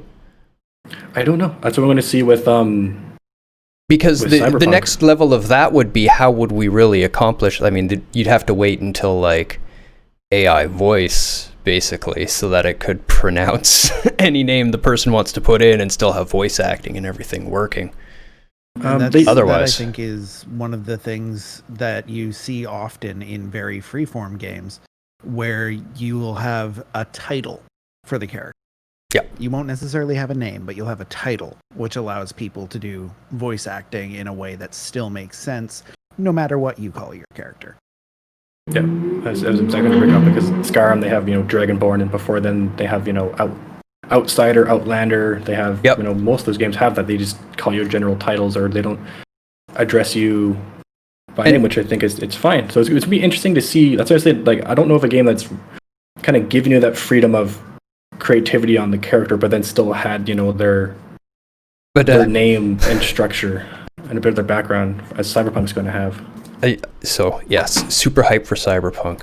Back to Bethesda, I wanted to touch on my feel and... So in a casual play of Witcher 3 versus Bethesda and how I see and feel and diagnose the real difference between them, every single object that I found in the world of Skyrim, I would visit if I talked to the people and did the quests. And I was always directed to go to every place on the map if I had talked to everyone, and I will have explored everywhere, and there will be a specific level that I'm supposed to go there. And if I'm exploring things early, the odds are my weapons won't be sufficient to handle it, or I'll be taking too much damage, and the combat will be way more difficult than it should be. So it was much more talk to all the people and get all the quests and go to where the people want me to go when they want me to go there. Like, it was very, despite having an open world that you could explore, you were much more encouraged to not explore it due to the design of the combat and the enemies. And like, every time I went off and just tried to explore, I was like, oh, my weapon's broken now. Or something like this, and I just have to leave. I can't be here. That was my experience with it. Discouraged, in fact. Yeah, exactly. They don't want you to. You're told where to go. And in Skyrim or any of the Bethesda games, if I were to play it that way, I would not explore 80% of the places in the world. Like no one will ever tell you to go into random hole in the ground that you just walked by. It's just, hey, there's a hole here, let's go see what's in it. That's the major difference that makes me say Witcher is much more goal-oriented. Yeah, I haven't played enough of the Witcher to see too much of that, because I know in Skyrim it's still fairly common for most of the stuff there to have some quest log that tells you to go there eventually. I know Fallout 4 was very bad for that. Well, not bad, but the way I played Fallout 4 is I just explored and just went through everything, killed a bunch of raiders, got a bunch of fun stuff, and then I'm like, oh, let's go do the stories. And it's like, oh yeah, go here and, clear out these bandits, and they don't respawn when you kill them in those places. So most of my questing in that game was walking to empty buildings and picking stuff up and leaving. And like, I knew why it was empty because I was there and killed them. It was just hilarious to me that like, oh, me exploring the game earlier has now kind of ruined the story for me because oh boy, it was I don't know how they would fix it. Like, I didn't finish Fallout 4 because I couldn't quest then because they relied so heavily on where you could explore to also be where your stories are going to be, that if you did one before the other, you couldn't do both. You could only do one. You could either do the stories, or you could really just explore around, because if you explored around, you would clear out those areas, and then now the stories don't really make sense, because this person comes running, freaking out, saying, hey, there's bandits over there, and you turn around the corner, and there's just nothing. There's just absolutely nothing. You walk through the building, and you're like, oh yeah, I killed these people like 2 months ago. Oh, okay. I'm not sure why that lady's freaking out. I actually had an issue where the people I did all the building for in Fallout 4, in order to join their faction, I had to talk to a person who was stuck in another quest dialogue that I had broken and couldn't complete. So I couldn't join their faction. And the only way I would have been able to do the ending of the game is to go around and rebuild everything for a different faction. So I quit. And then we put the controller down and we Alt F4. That is actually what I did. State management is tricky, I agree, but when it breaks the entire game's playability, you gotta work a little harder on it. And Partube points out, Bethesda has started to arbitrarily reject milestones from their developers so they can mess with things. Do you have a specific example for us? Not that I disbelieve you, I just love actual examples for everybody, yeah. In the meantime, it's not patio, it's patia. It's IA. Oh, IA. Typo owner. Thank you. Yeah, no worries. It's I think it's Latin to play. There you go. It's the actual word for it. I was going off of your pronunciation. Yeah, I'm unfortunately not good. I mumble a whole lot. No worries. No worries. For the good as well. One thing that I do like and appreciate that they do, even though there's been some kind of caveats around it in the past, is they do release dev kits for their games and construction kits for a lot of their titles. Like Morrowind had a map builder and mod builder and console access.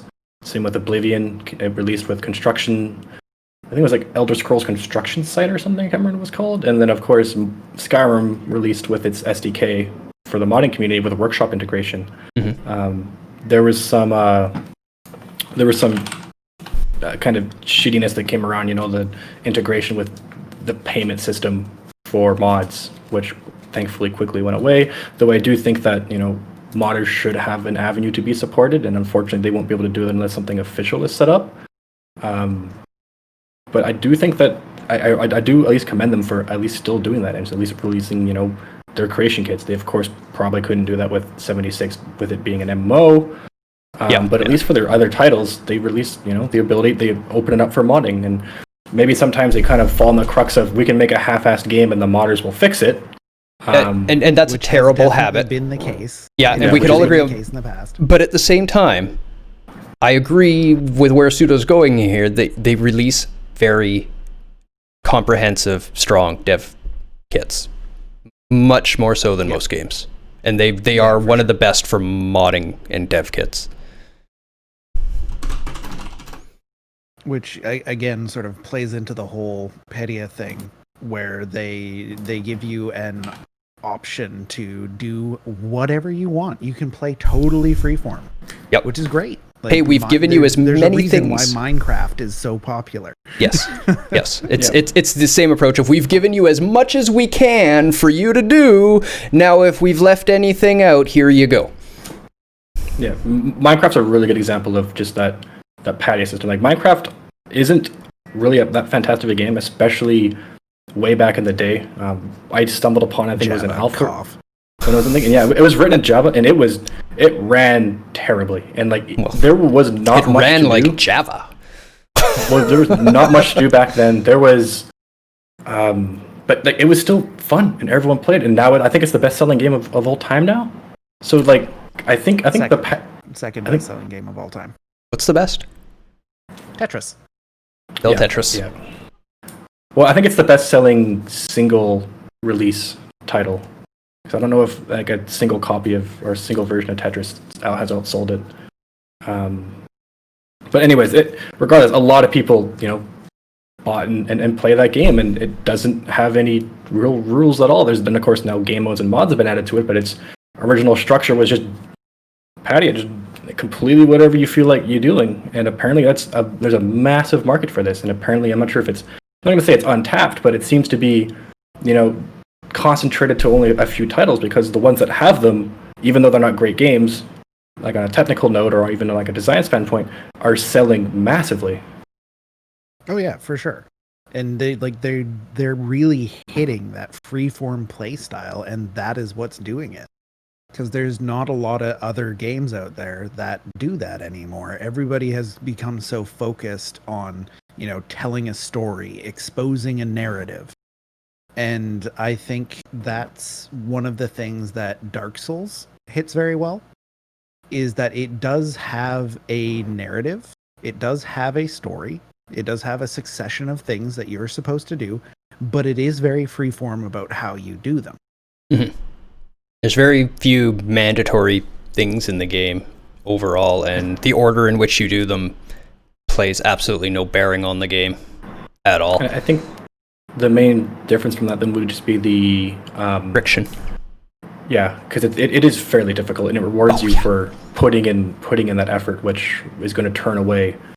Not so much turn away, but the reason why it doesn't have those sales numbers that other Padia titles have is because with that kind of Padia playstyle, it typically comes with that mindless, ultra casual thing, which isn't going to happen. But it does explain quite a bit of why the Dark Souls series is so loved, because it rewards those people who have that play style, but also still like a challenge and still like to be rewarded for being good at something and have some sort of personal goals they can still set. They can still challenge themselves. The game doesn't tell you, hey, do this play style, or you're not going to have fun. You think to yourself, hey, I'm going to try and get good at this, or I'm going to try this out. It's a nice blend of that, at least.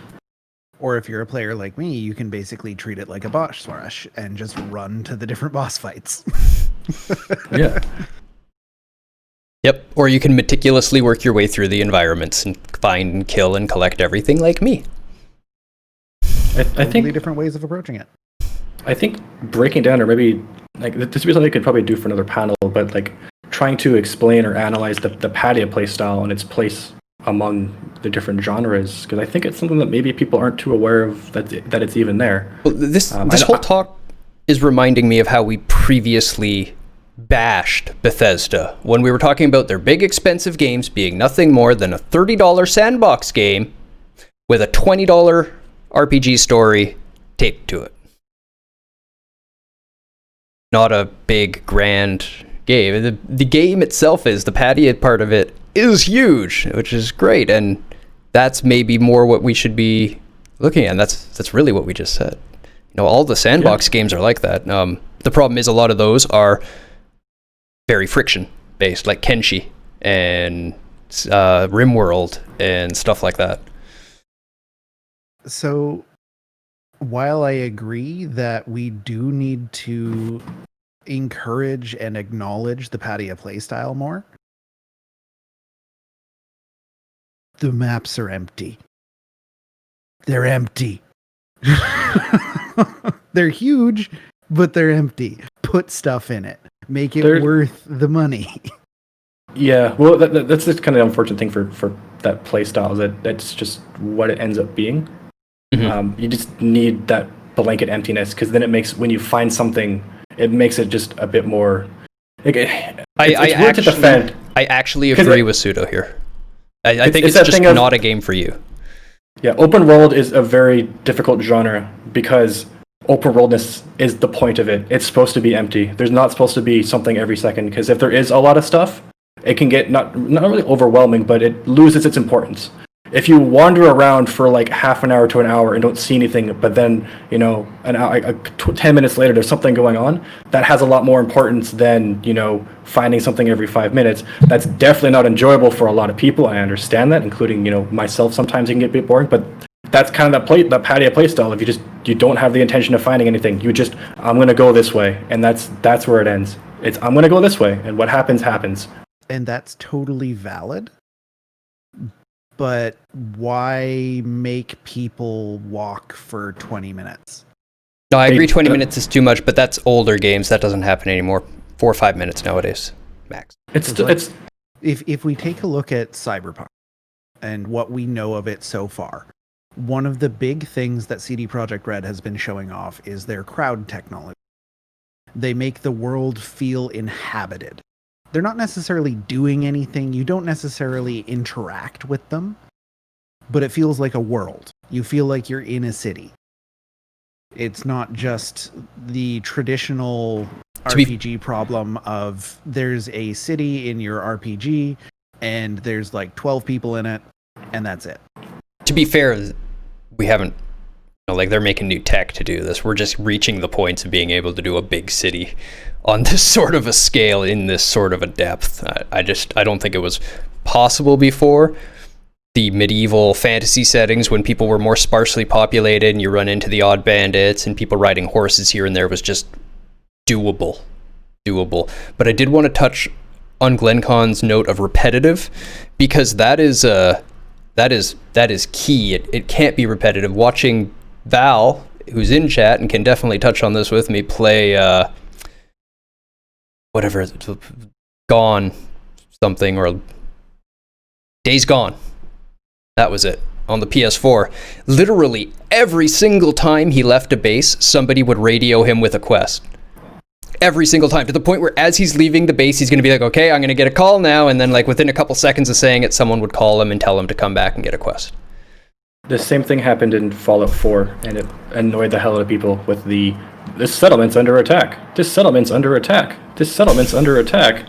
And it's, like I said, I think there's just a niche for, you know, people who don't want anything to do for a weird amount of time. And it's a really weird concept. It's one of those things where, like, you know, games are on a spectrum of different playability. And, like, I am one who, like, not so much anymore, but this was back when I had, you know, like, hours of free time to give. It was just what I would do. You know, I'd jump into this world and I wouldn't give two thoughts into what I was doing or where I was going. I could walk 30 minutes and not see anything, but just the fact I'm just in a different world and escaping was fine enough by me. And then something would happen, it would, you know, intrigue me. And I could find that if something was happening all the time, you know, that importance of actually finding something, it gets kind of dropped, especially since At least for me, an example is Red Dead Redemption. It's very big open world, and there isn't a whole lot going on, but there are quite a bit of events that happen. But as soon as you play that game, or like halfway through near the end, there's only so many events you can get, and then they just start to cycle. And then, depending on how long before you start cycling it, as soon as you start cycling those events, they've completely lost charm, and now they can kind of be tedious. Like, well, I've already done this. This isn't new to me. I'm not really being rewarded for wandering around and doing anything. And now they start happening too much. We're like, okay, this is kind of annoying. Like, I don't care about these guys robbing this wagon anymore. Like, I've done this 3 times. I'm just gonna, go on my merry way. And I think that there's a distinction here that you just made, Pseudo, that I think maybe I was giving the wrong impression. Like, I'm not necessarily saying that there needs to be some planned, character-driven thing every couple of minutes when you're running through a forest. But, like, happen across a bear. That'd be cool. Or, like, happen across, a river and there's animals around it. And now you have all these animals that are there, and you can choose to, leave them alone. You can hunt them, whatever. Just make the world feel more alive than static. So, yeah. Interesting with the hunting and whatnot, to touch on the HZD reference that Val made, where there's not much to do beside murder bots. If you're in any point in the world in HZD and you hit your focus, you will find at least 1 or 2 animals to hunt right there. They will be within focus range. You tag something and go and find it. Every spot in the world. Might not always be robots, but... To address Rubido's comment, like, the point of fall is that there is not much life. It doesn't have to be always just life, too. It could just be, like, things that are around. Like, there's still, robots in New Vegas. There could be, like I said, if it's a river, there could be some sort of just wreckage. Designed landmark on the ground. There's a wreckage, just something that's kind of there. And Skyrim definitely was fairly blank. There were like bears and animals that you could hunt and shoot, and you would run and stuff. A lot of it was just kind of mindlessly kind of just running places like that.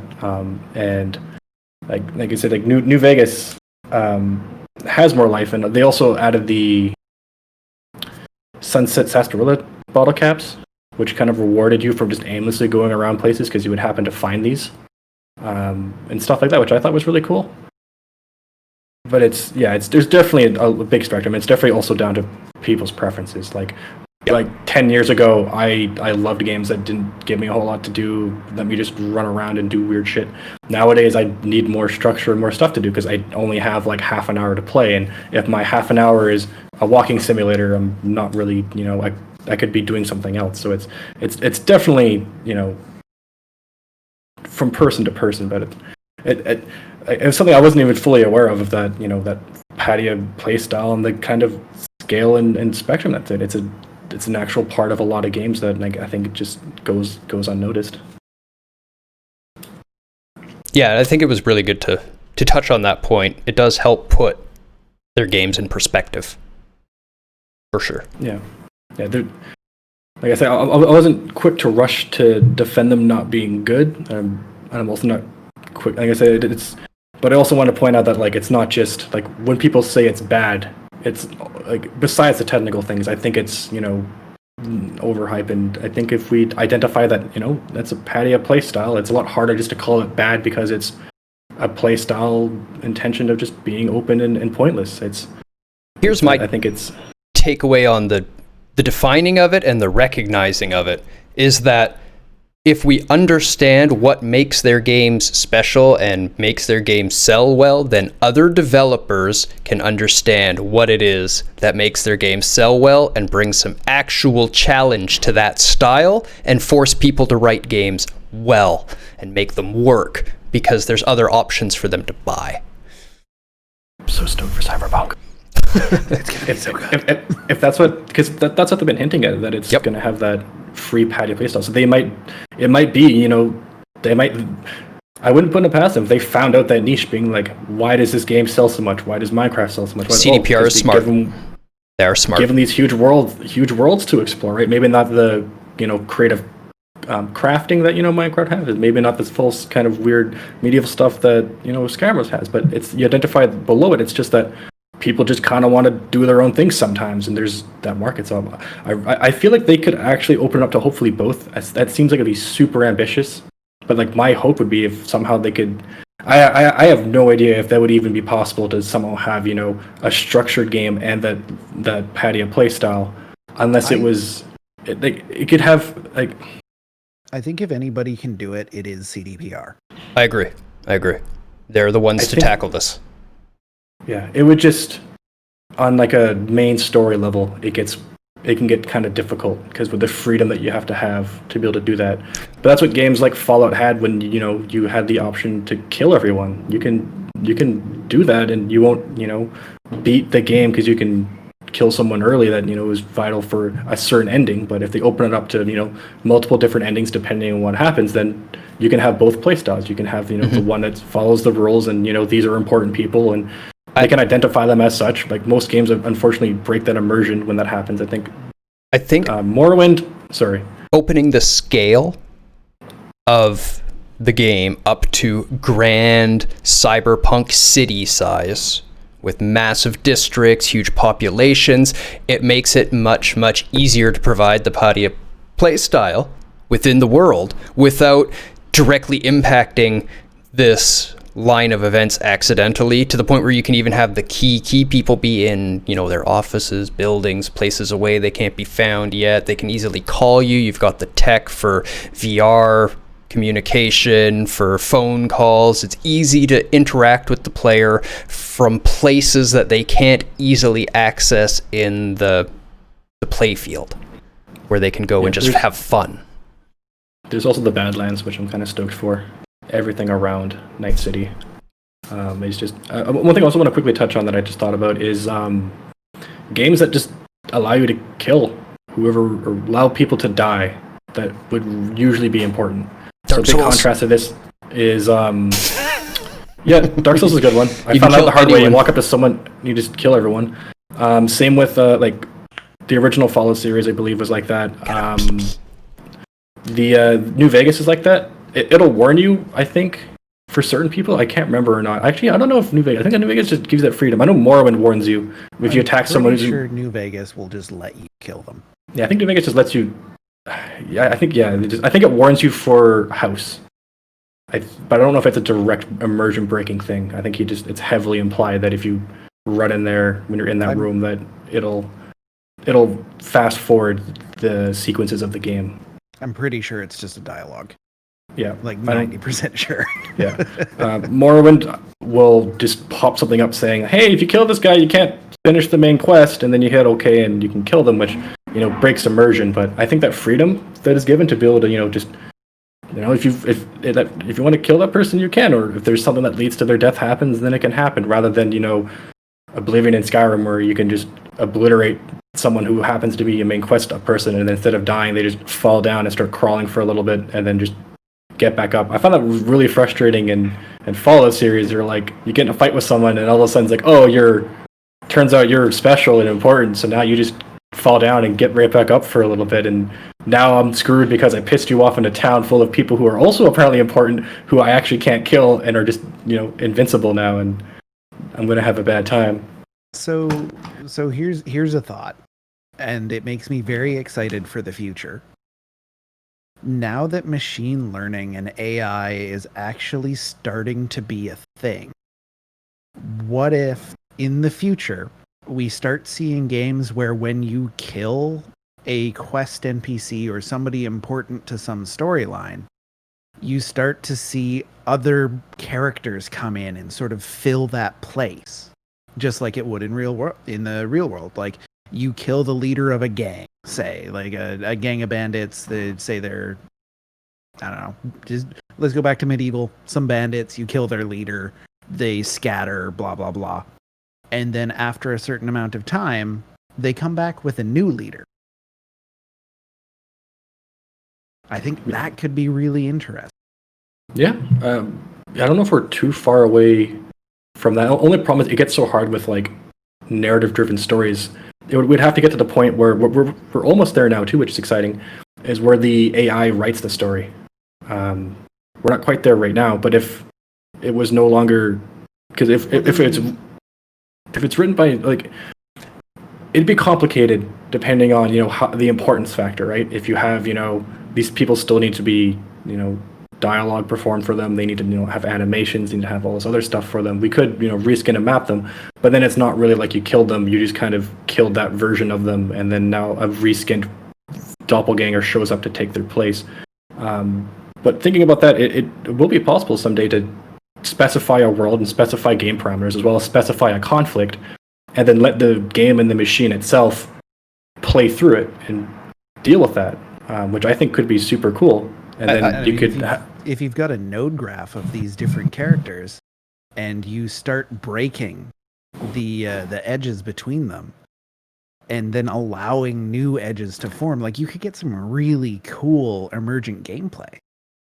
Yeah, I was going to say that's where I see it going. Basically, is it's the same idea as we see right now with like frame interpolation on the AI. It's just a major extension of that, where we've got major events taking place in the story with areas of interpolation to get from here to here.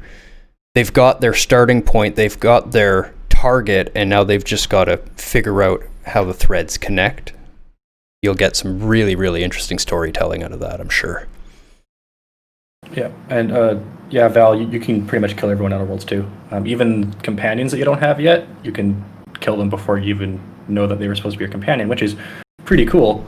And the people that you are story dependent are usually hidden, as Dave's brought up as an example. They're not directly interfacing with you. They do it through communications and comms and phone calls and stuff like that, which is something that Cyberpunk could do and would still make sense story-wise. Like, why would these important people be hanging around with you, right? Or in the settings that you could kill them, maybe they just make it where it just wouldn't make, and that wouldn't make sense too, but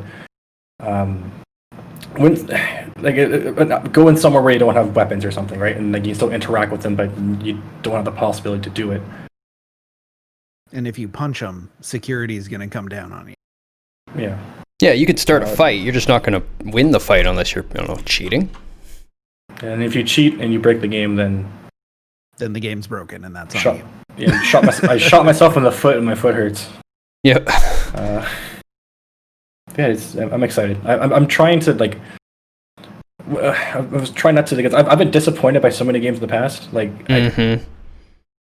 even like Bethesda games, because like I said, I still play them because I'd really enjoy the patio play style, but I get wrecked by them. And you think I would learn, but every time it launches, it's like, oh man, I forgot I have a quad core. Like, I can't play this game for 2 weeks. They have to patch it. Quick, interesting question while I work on this for everybody. Panel first, but all of the chat, I want you to answer the question at the same time. We'll easily answer ours in the time that you're typing it out here. What was the first game you can remember disappoint you? Ooh. Technical reasons or game design reasons? Just the first game you ever plugged in and played and were just disappointed. It doesn't matter why. Tribes 2. Tribes 2. Final Fantasy 13. Well, you went a long ways without being disappointed, my friend. That's not that bad. My memory sucks, so I can't remember, but there was definitely a lot in... Mine was traumatic, so I'll never forget it. There was a lot in PS2. Even me, I forget a lot of shit. But most ones that stand out to me would probably have been Oblivion, because that sucked for me. I had to like basically build a whole new computer to play that game. Yeah, I won't go there with Horizon Zero Dawn. Oblivion, my first game to truly disappoint me. Part of that was on you. Yeah, my first time to be really, really disappointed by a game, and the worst part is a lot of people call it their favorite game, which makes me... It's Chrono Cross. Yeah. I didn't play Chrono Cross until much later. It's not Chrono Trigger. It's not. And it never will be. It was still a competent RPG for the most part. Yeah, it's not that it's a bad game. It's a fine game. It's just it's a high bar. It's a high fucking bar to follow up Chrono Trigger. And I was young, like what was I, like 13 or something when it came out? 14?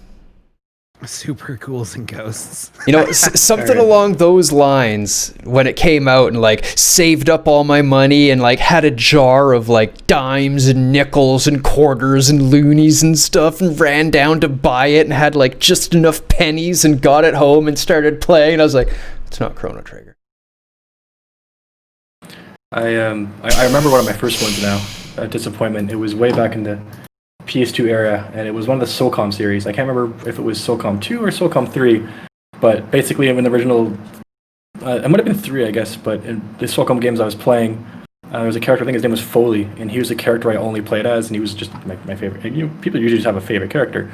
So in the new game, in like the first mission, they kill him off, and I was just like, oh, well, fuck this game. Like, what the fuck?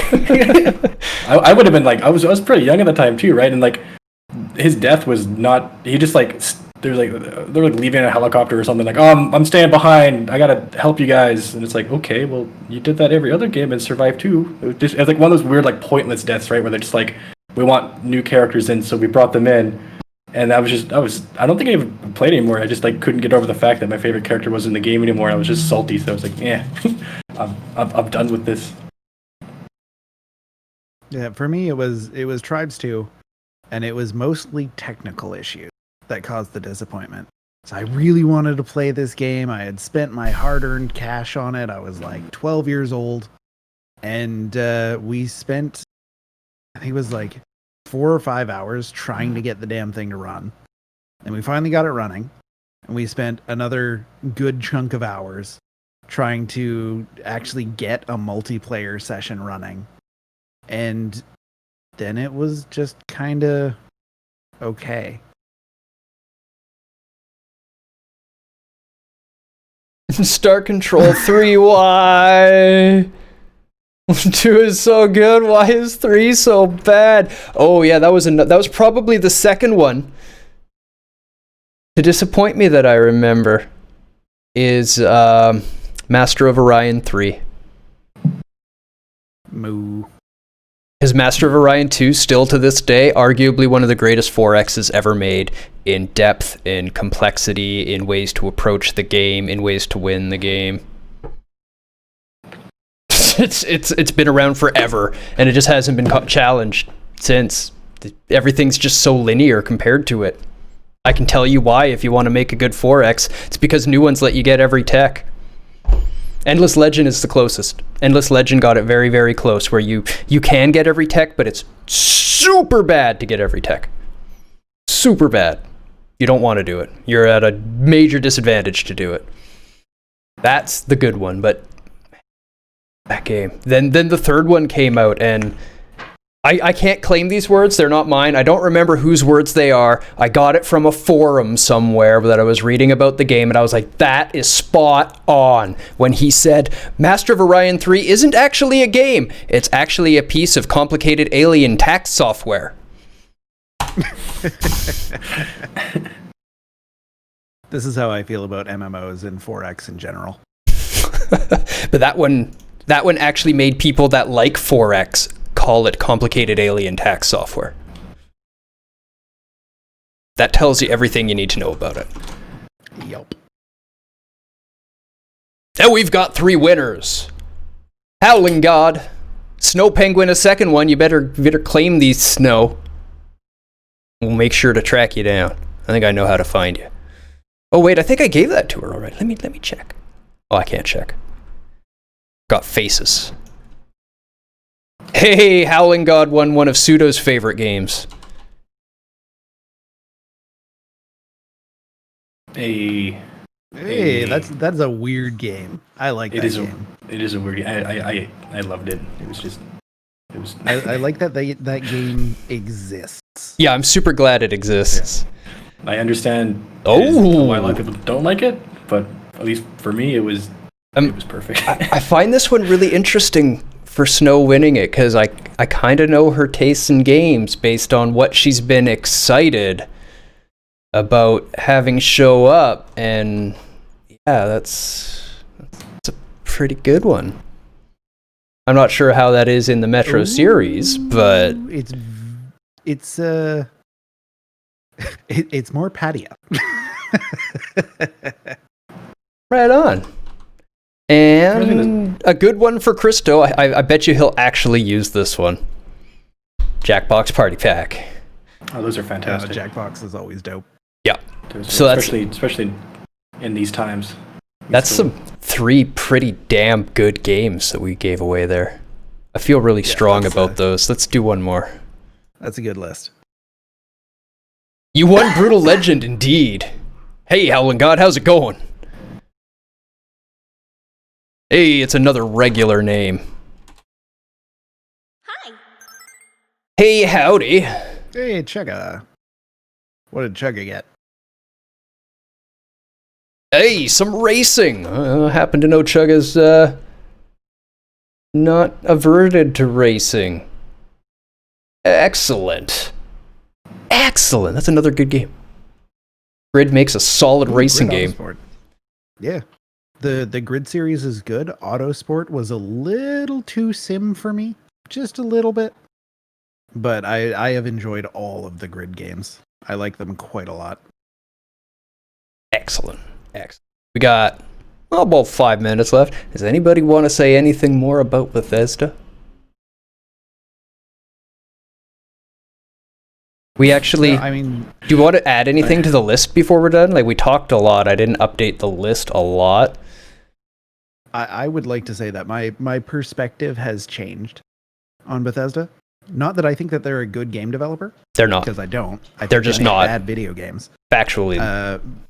But I now am at a point where I understand more now that Pseudo has explained to me about the Patia playstyle, and I think they do have value that they bring to their games. They just don't make them well.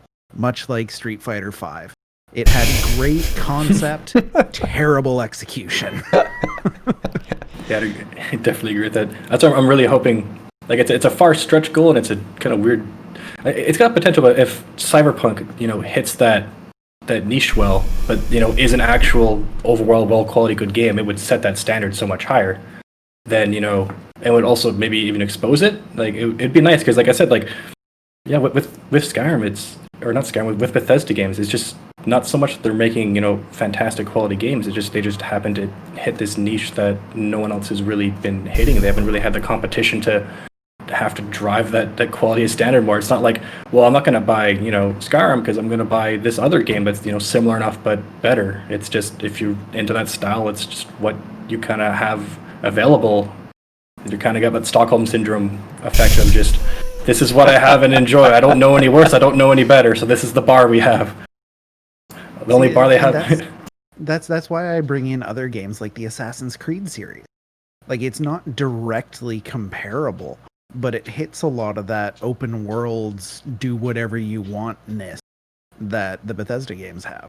That is something I wanted to touch on at the time, and chat just kind of got carried away and I forgot my thought, but that is one of the major complaints people had about the Outer Worlds, because it's being hyped up as from the creators of the original Fallout, and everyone was thinking of the Elder Scrolls style, where it gave a closer to Fallout style, which I really liked. It didn't have the open world roaminess of Fallout, but being a game guy and understanding software, it's exactly what I expected it to be, because I knew they were coming at it with a much smaller budget, and they're saying we're going to spend our budget properly, which is what they did. They spent the budget on the core game stuff, and then built as much world around it as they could. As with a bigger budget, if you had that Outer Worlds level story, writing, texture in Facial the full rigging. open world, it would be quite the game. And they are making a DLC for it right now with a bigger budget now that it had some success and sales and everything. So I'm really excited for the DLC. Really excited for it. I really want to see where it goes. Big ups to Black Isle. Looking at the chart now, I see that you typed in the soundtracks. Like, I've totally forgot about that. I meant to bring that up too. I actually think that it's somewhere they actually have decent merit for is their sound. Like, a lot of the music in the game is actually really good. It's super epic. It's usually orchestrated and scored very well.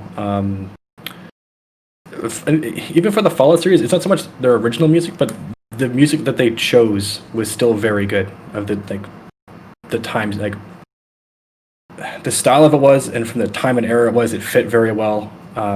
Same with. I'm trying to think of the other games that came up. I haven't think of anything modern that they've done too much, but at least for Skyrim, their main theme, the one that everyone knows, like the Dragonborn song, whatever it is, it's sung in a fictional language that they created, which I mean that can't be easy to do. Like it sounds really good, and it's a full language that they created and wrote for the game, and then they sing it, and it's a really like it's epic. I remember I went to the midnight release of Skyrim back when that was, really a thing you did because you couldn't just buy all your games and they'd sell out. It was epic. People were, playing the music. Everyone was all hyped up, and the music in the game too. It helps hype stuff up. It's pretty good. It's at least something good that they're doing. I did enjoy Skyrim more than most of their games that I played. Played it a substantial amount. I never finished it, like I said, because it does what I always do. And just like, I've played this enough. But 102 hours is what I put into Skyrim. Yeah, that's quite a bit. That's more than I put in most of the games that I play them. I don't know if I have 100 hours in a lot of my games.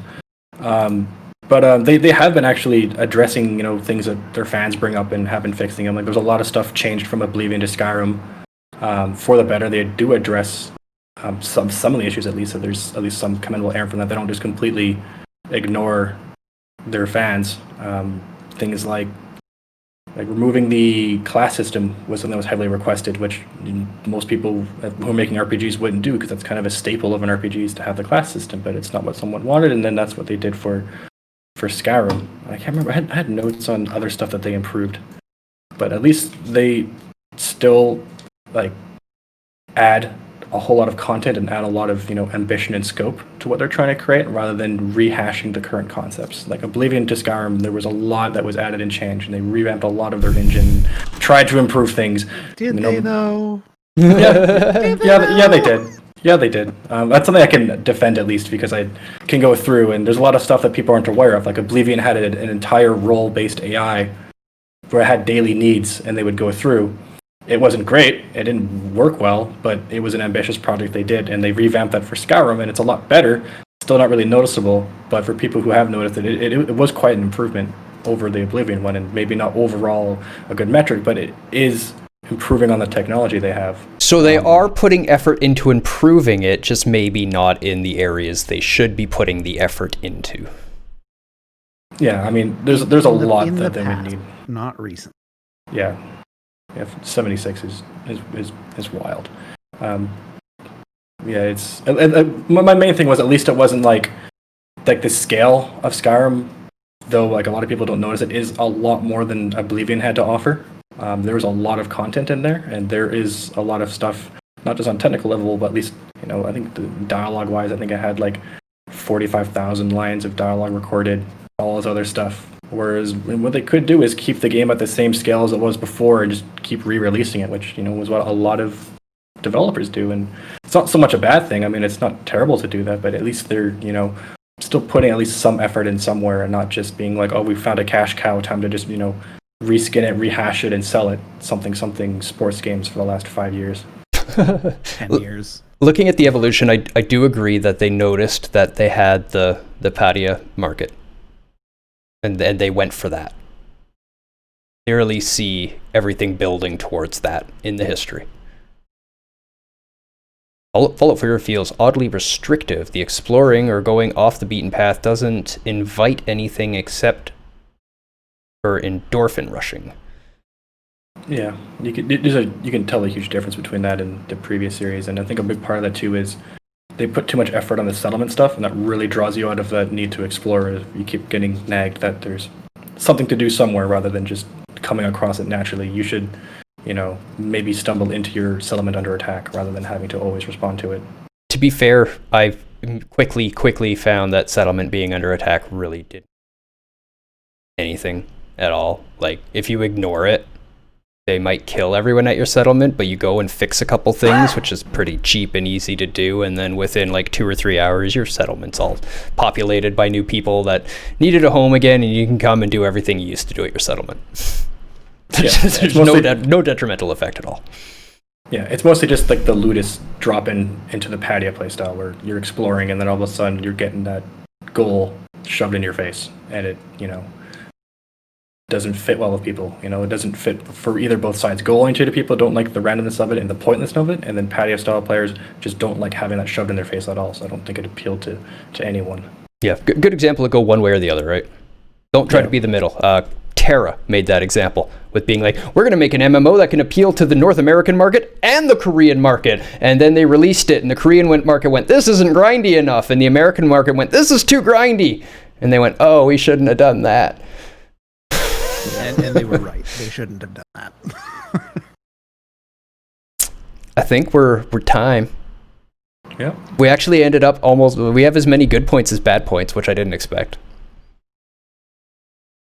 We also didn't write down a lot of the bad. Yeah. Yeah, we didn't write down the games as a service model. We didn't write down them not fulfilling their other promises about game content. Yes, we did. Oh, game content. That they weren't actually,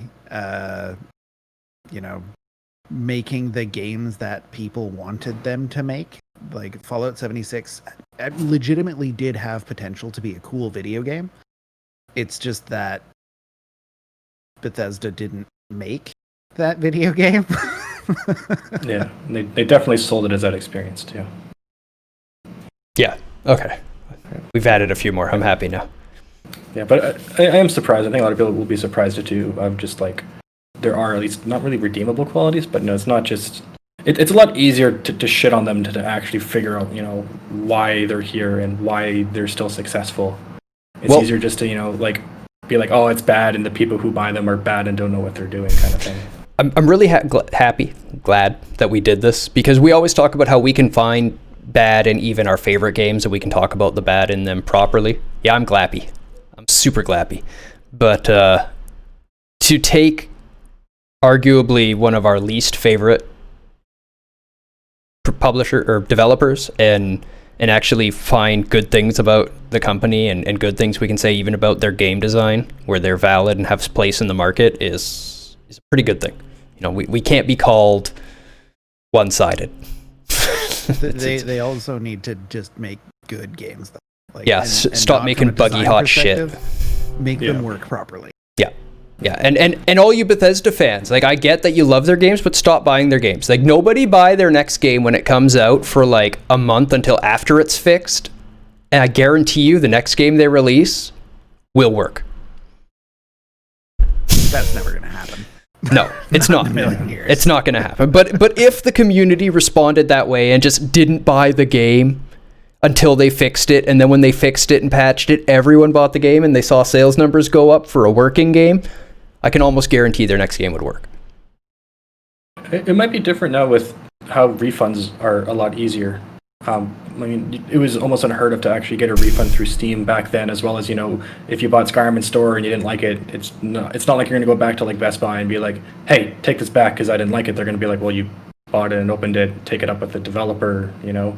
Nowadays, you can just right-click it, this game doesn't work, refund, similar to, like Horizon Zero Dawn. I'm assuming that's what happened with you when you purchased it. It didn't work for you, so you just refunded it, and then you're going to buy it back again when it eventually did work for you. That is exactly how I treated it. I bought another copy of the game every time they released a patch and tested it and refunded it.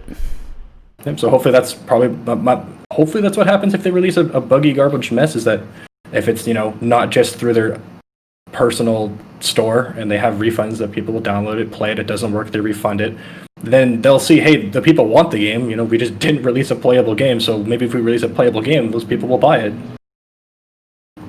Yep. The almost zero overhead with completely digital games can go both ways. Yep. I'm grateful for that too. I'm also grateful for not having to get up and change the disc or the cartridge in my game console whenever I want to play a different game.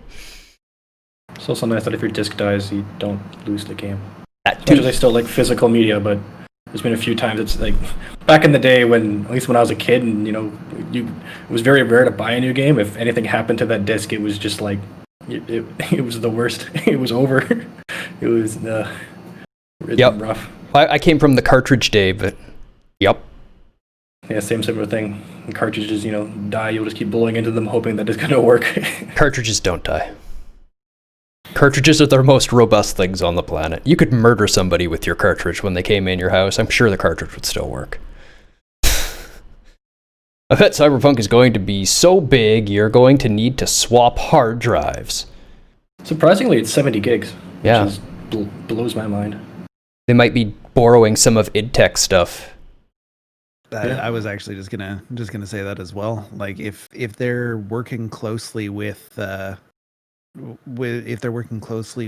Bethesda, the publishing house, then they can probably steal some tech from idsoft and have an incredible looking game with very little file size. I hope they steal their gore tech. Oh god, I hope they steal their gore tech. Can you imagine shooting somebody in that and just chunks? Oh yes. A cool thing about at least that industry in that regard is a lot of that tech at that level becomes academic. It's usually published through papers, and when it's published through papers, you can kind of use it. And even just like the game industry as a whole, I even have a book I got from the library the other day, like game programming gems, and it just goes through instances of developers that had a problem in a game they couldn't solve, found a solution for it that is basically ingenious, and then now they've just put it in a book for other people to use. Which is great. It's an amazing caveat of the industry. So I feel like when that technology is there, I don't know if too many people are just going to be, especially it has never been the one to be like, no, guarded secret. You can't figure out how we how we did multiplayer deathmatching or how we made Doom or how we did anything. So I think it's cool. He's such a genius developer that he just does it to accomplish a goal. He wants to tackle the problem, and after he's done it, they release the game like, hey, we did it first, here you go. And they just made such a good game that they don't care if they guard the tech or not. They made a good game. People are going to want to play it.